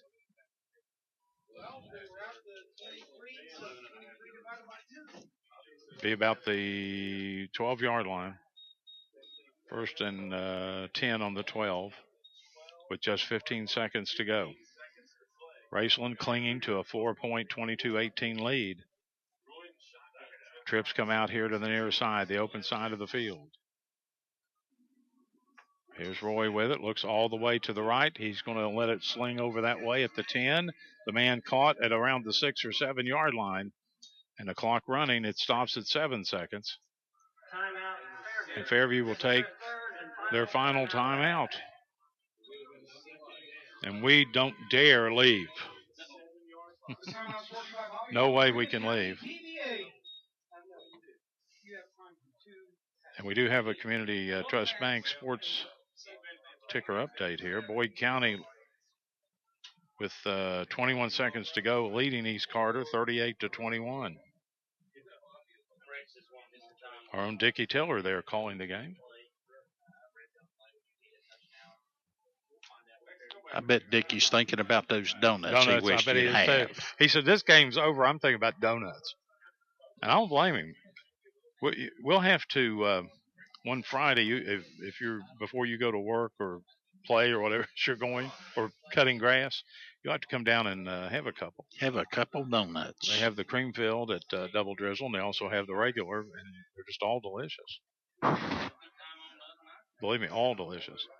7 seconds to go in this one. Raceland up by 4 at 22-18. Fairview has called their last timeout. Get to think about those donuts. Forget about the game. Oh. Well, I tell you what, it's a nail biter. Nobody's left, that's for sure. Let's see what they do. Do they throw it? Do they do some kind of a draw? Who knows? Does Roy try to take it in? We don't know, but we'll find out. From around the 7, he's going to throw it. He's going to roll to the left. He's got to get somebody over there to cover him. He throws it on the run. It's caught. Is it caught? Yeah. Yes, it is. Washington catches it in the backfield, and Fairview, there's no time left, wins the ball game 24-17. to 22 over Raceland. The ball game is over. We do not have a try. It has no impact on the outcome. There's no point after because there's no impact, and the Rams are devastated. They lose 24 to 22 in the last 7 seconds. Fairview goes 1-1 in the district. And 0-1 now for the Rams, and the Rams go next week to Paintsville, a team that's already 1-0, and they're off this week. And it just really scrambles the playoff picture with, I shouldn't say the playoff, but the district picture. 24 to 22. The Eagles win. And that's it. We're going to come back in a couple of minutes. We're going to come back with the Clark's Pump and Shop postgame report and a lot more. And, of course, Coach Mike Sammons will join us. Final score on your Airtech scoreboard score is 24-22. The Fairview Eagles a winner here at Raceland. Back in a couple on CoolHits1057.com. Need new tires? How about brakes? Or what about a simple oil change? Then stop by Quick Lane Tire and Auto Center, 21st in Winchester in Ashland. You'll find all makes for all models, and you'll always find the highest quality and complete professional work. Save time, save money. Stop by Quick Lane Tire and Auto Center, 21st in Winchester and Ashland. Open Monday through Friday, 7 to 7, Saturday, 8 to 5. Call 606-393-3134. Quick Lane Tire and Auto Center. A&A Porta Potties and Storage Containers continues to serve the Tri-State's growth and out-of-space concerns. A&A Porta Storage has office containers, portable warehouses, portable rooms, and they can custom build units to fit your needs. If you need storage for office files, furniture, tools, toys, and the list goes on, they call A&A Storage Containers. And don't forget about A&A Porta Potties, the perfect choice for construction sites, family picnics, or any outdoor events. Call A&A Porta Potties and Storage Containers at 606-473-5314. Town Square Bank is your bank of choice. Stop by today at any one of our numerous convenient locations. As always, our friendly staff is ready to assist you for all of your banking needs. Visit online, townsquarebank.com. Rely on Town Square Bank for reliable banking that puts customers first. For local decisions and a full range of banking products, you can rely on Town Square Bank. Town Square Bank, your bank of choice. In London. It's Chevy Truck Month at Dawn Hall Super Center in Ashland. Time to make a strong decision like choosing a 2015 Silverado 1500. Class-leading available V8 fuel efficiency, high-strength steel construction, and the highest-ranking large light-duty pickup and initial quality by J.D. Power. For you, it all adds up to confidence and durability for the long haul. Right now, qualified buyers get 0% financing plus contra bonus tag. You get $4,000 total cash allowance on select 2015 Silverado, 1,500 crew cabs in stock when you finance through select lenders. Chevrolet, find new roads at Dawn Hall Super Center, 1800 Greenup Avenue, Ashland. Let's be friends. Facebook.com/CoolHits1057. And welcome back to the S&T Contracting Broadcast Booth, the John Clark postgame report. And it's a stunner here at Raceland. The Rams lose on the final play of the ball game to Fairview 24-22. And Kerry, statistically, how did it happen? Starting with Fairview Eagles, they gained 124 yards rushing. They were led by Alex Roy with 101 yards. Alex was 29 for 48 with a grand total of 277 yards.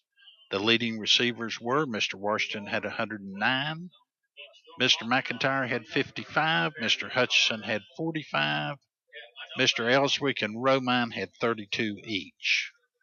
For the Raceland Rams, they gained a total of 309 yards on the ground. They had Kane Snyder leading the way with 170 and Bailey Walker having 84. Mr. Davison was 12 of 20 for 109 yards. Their leading receiver was Austin Howard with 84 yards. As far as scoring, we started out the game with Mr. Roy, a 45-yard run. The attempt for a two-pointer was no good. Mr. McIntyre caught a 32-yard pass from Mr. Roy. Again, the attempt for the two-pointer was no good, making it 12-zip. Raceland came back. Mr. Snyder had a 28-yard rush. The kick was good, making it 12-7. Luke Lemaster had a 30-yard field goal, making it 12-10. Then they had a 3-yard run, Fairview, by Alex Roy, making it 18-10. You had Bailey Walker coming back with a 5-yard run, making it 18-16. Mr. Jameson of Raceland caught not Mr. Jameson, but Mr. Austin Howard of Raceland caught a 28-yard touchdown. The attempt for the 2-point conversion was no good. Then, as time ran out, Mr. Washington caught a 7-yard pass for Alex Roy, making it a total of 24-22. As far as penalties, Fairview had 20, 30, 40, 50, 65 yards. Raceland had 15, 30, 40, 51, 52 and a half yards in penalties. As far as turnovers, the Rams had 3 interceptions. Mr. Christian intercepted 1, Mr. Holbrook intercepted a 2-point conversion, and Mr. Howard had an interception also. That pretty much covers my action. Back to you, Charlie. Okay, thank you, Kerry. And the scoring summary has been brought to you by Kentucky Ohio Automotive Centers in Grayson and Portsmouth. You too can score big when you purchase your next vehicle from the good folks at Kentucky Automotive Center in Grayson and the Ohio Automotive Center in Portsmouth. 24-22, Fairview on the last play of the game pulls it out, and they win. That makes the Eagles on the year 5-4, but more importantly, 1-1 in district play. The Rams dropped to 5-3 on the year, but they're 0-1 now in the district, and they got Paintsville next week in Paintsville. We'll take a break and come back, talk some more, and Coach Sammons will join us hopefully in a few minutes right here. We'll be back on CoolHits1057.com. You don't have time to be sick, but that doesn't stop illness from interrupting your life. When you get sick, you want to feel better fast. Delphi Urgent Care understands, and they're here for you 7 days a week. They're now open in the Silver Shopping Plaza in Wheelersburg. Delphi Urgent Care You're not going next week, are you? Patients with medical problems giving you immediate attention. So when it's not serious enough for the emergency room, when you can't see your family doctor, you be can good. feel better fast. Like And Delphi Urgent Care in Ironton and now in Wheelersburg. If you ever wonder what makes Stoltz Pharmacy different, it's going to be their everyday low prices, fast, courteous service, free prescription delivery, free blood pressure checks, and the Tri-State's largest selection of Vera Bradley merchandise and Hallmark cards for every occasion. It is family pharmacists that are willing to talk with you and answer questions about your medicines. When it comes right down to it, Stoltz Pharmacy is different because they care about you and your family. Stoltz Pharmacy in Greenwood, Flatwoods, and Wheelersburg. More than you expect from a pharmacy. Harvest your savings now at Canada's Boyd County Ford. You'll find tremendous markdowns on new and used cars, trucks, and SUVs. Like a 2015 F-150 Crew Cab XLT Sports for only $44,995. For a 2013 Ford Focus for only $13,995. For a 2013 Ford F-150 4x4 X-Cab XLT, only $28,995. You'll also find big discounts and incentives on all new vehicles. Don't miss the savings during Big Fall Sale at Canada's Boyd County Ford, 2119 Greenup Avenue, Asheville. Online at BoydCountyFord.com. Tri-State Ophthalmology is dedicated to providing their patients with unparalleled care. The friendly, personable staff aim to make your experience comfortable, relaxing, and most importantly, productive. Simply get your current optometrist or medical doctor to make your referral and allow our professionals to do the rest. Dr. John Gross, Dr. Carter Gussler, Dr. Kimberly Epling, and the staff at Tri-State Ophthalmology are eager to answer your questions about your condition and schedule the resolution. See us at our office today at 2841 Lexington Avenue in Ashland. Overtime scoreboard show. And welcome back here to the Clark's Pump and Shop postgame report on the S&T at the S&T broadcast booth, the S&T contracting broadcast booth, I should say. Well, for the Raceland fans, well, even for the Fairview fans, a little bit of a stunner as Fairview wins here in the last 7 seconds, last play of the game on a pass from Roy to Washington. But, Kerry, we have, I believe, the Bowman's big hit of the game. It's time now to name the Bowman's Auto Center Big Hit of the Game. Brought to you by Bowman's Auto Center in Flatwoods for complete automotive work and collision repair.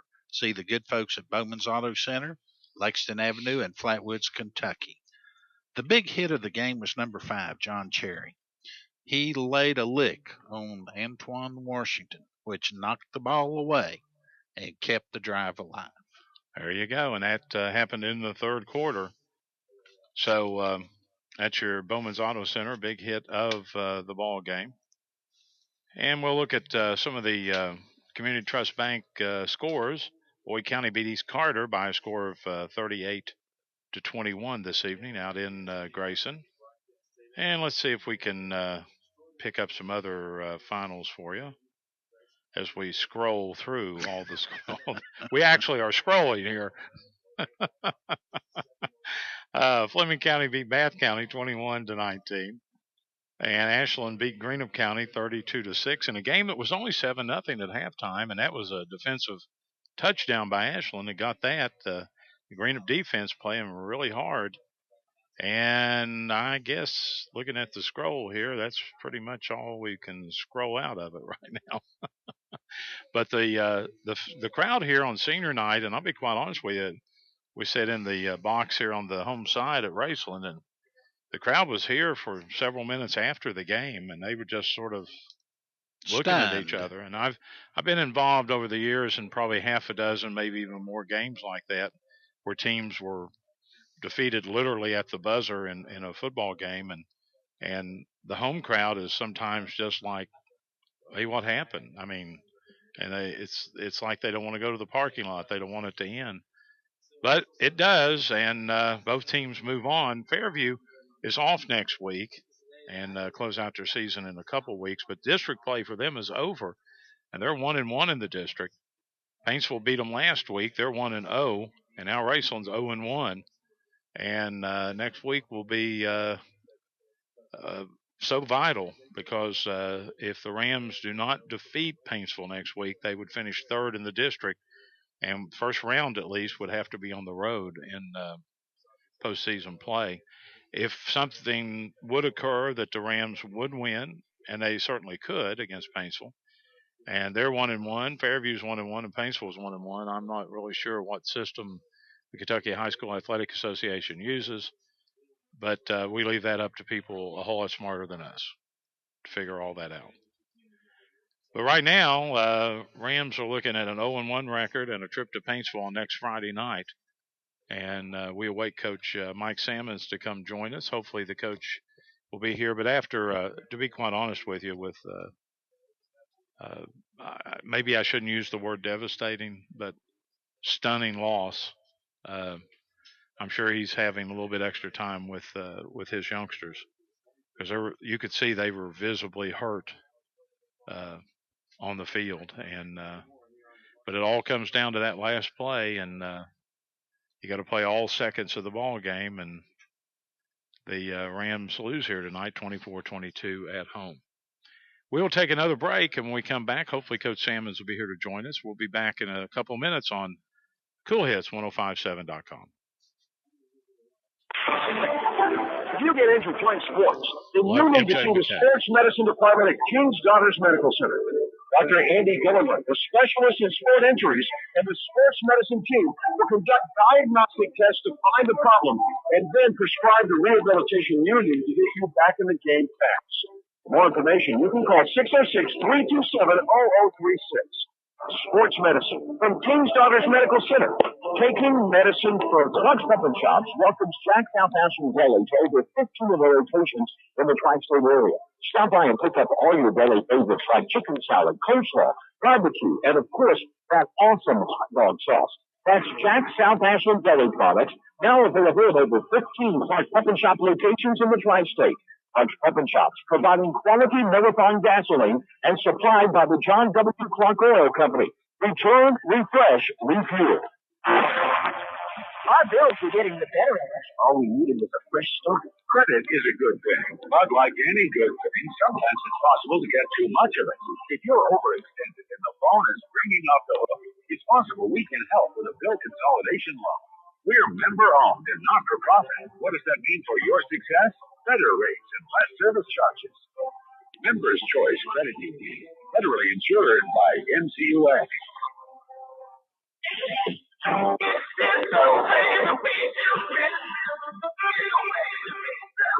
Looking for a car easy on gas? Then an automotive family has more than 10 cars estimated to get at least 30 miles per gallon on the highway.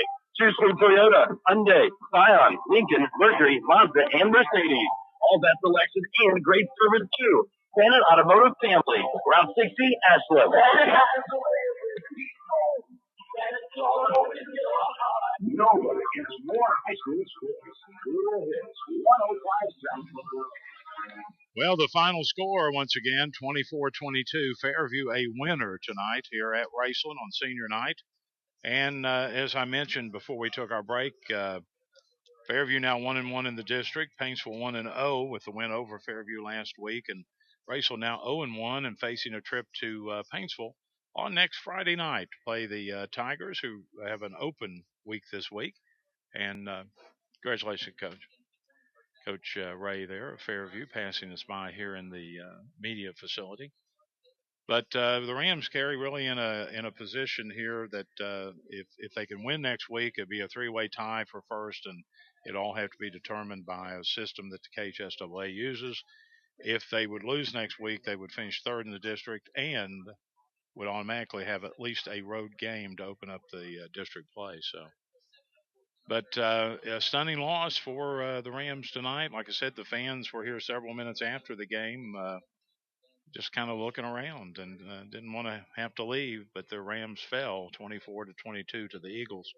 And we await Coach Sammons as a lot of the parents and others down around the dressing room. But I'm sure he spent a little extra time with his team. Raceland overall is 5-3, 0-1 in the district. Fairview 5-4, 1-1 in the district. They're off next week and then close out their season in a couple of weeks, but in a non-district situation. And that pretty much is the story from here.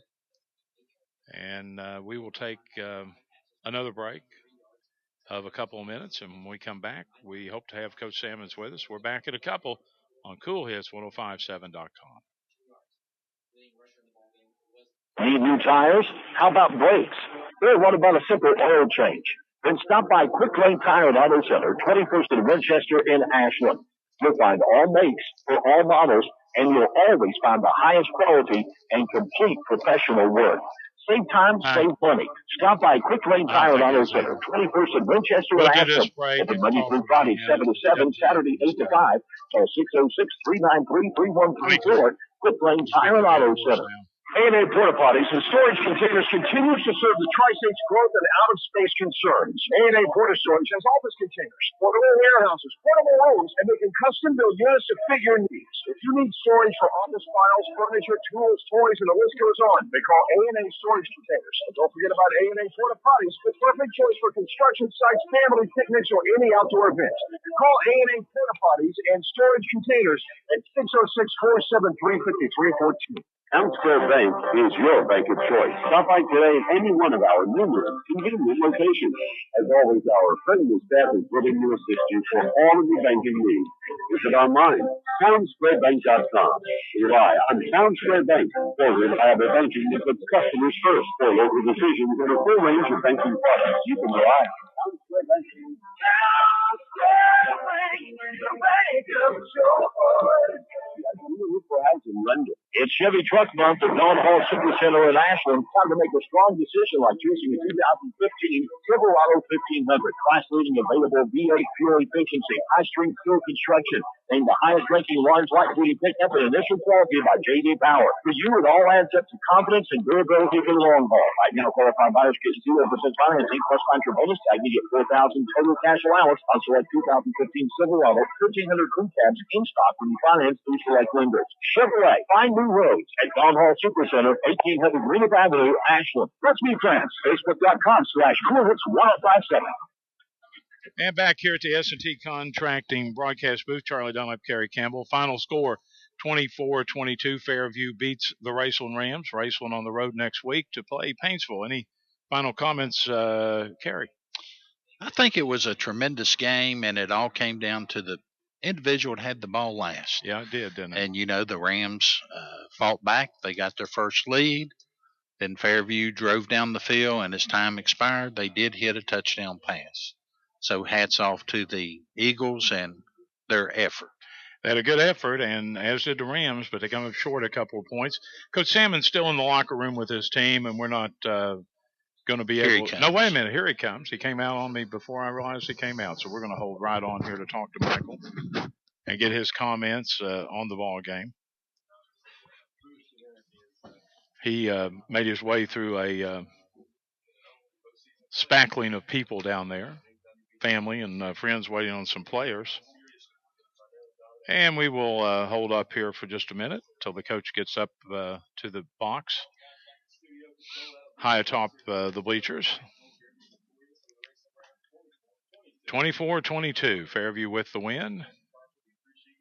And we'll spend a few minutes here talking to the coach as he comes in to join us.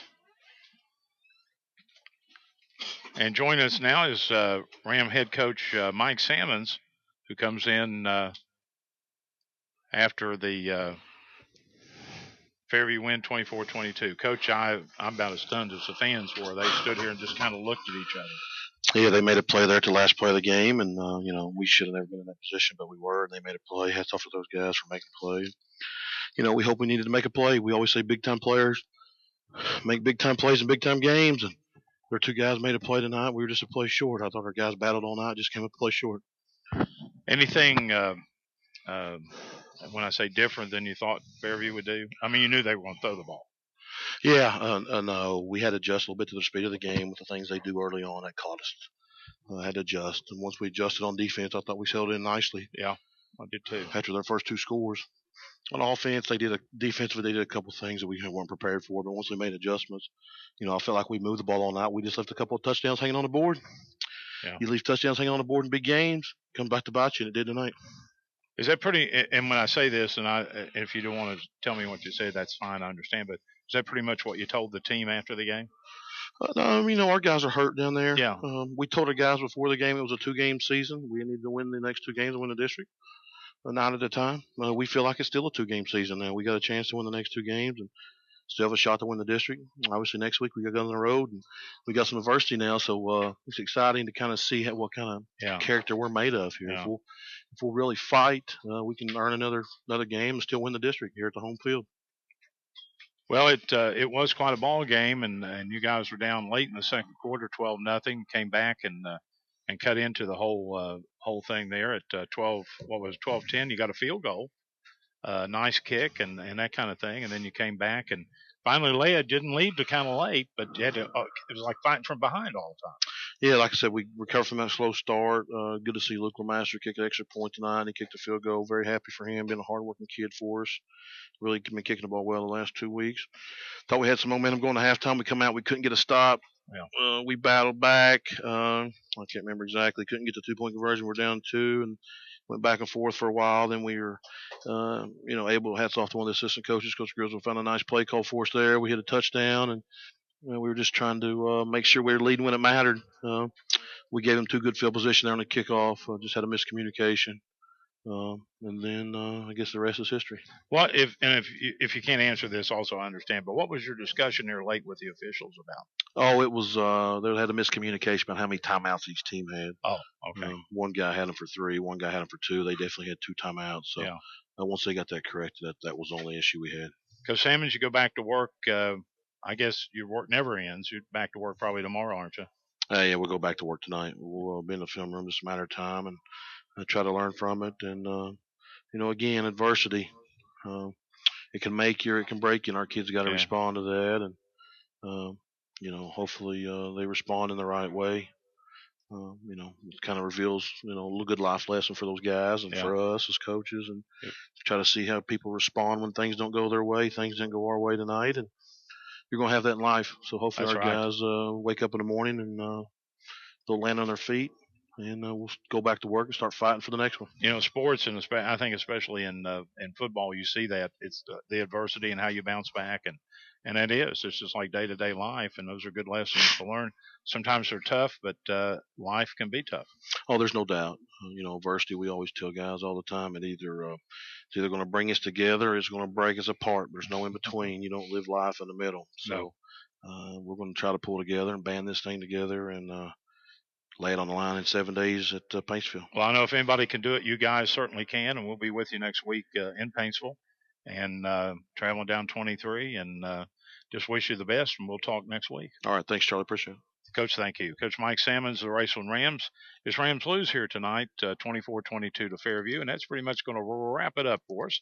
And I believe it was Luke is our board op tonight. Okay, we have so many now, I get confused sometimes. I want to thank him for his good work. Kerry Campbell for color comments and stats. I'm Charlie Dunlap. Until we meet again the next time, always listen to the best radio station on the internet and on the radio. Cool Hits 1057.com. Good night, everyone.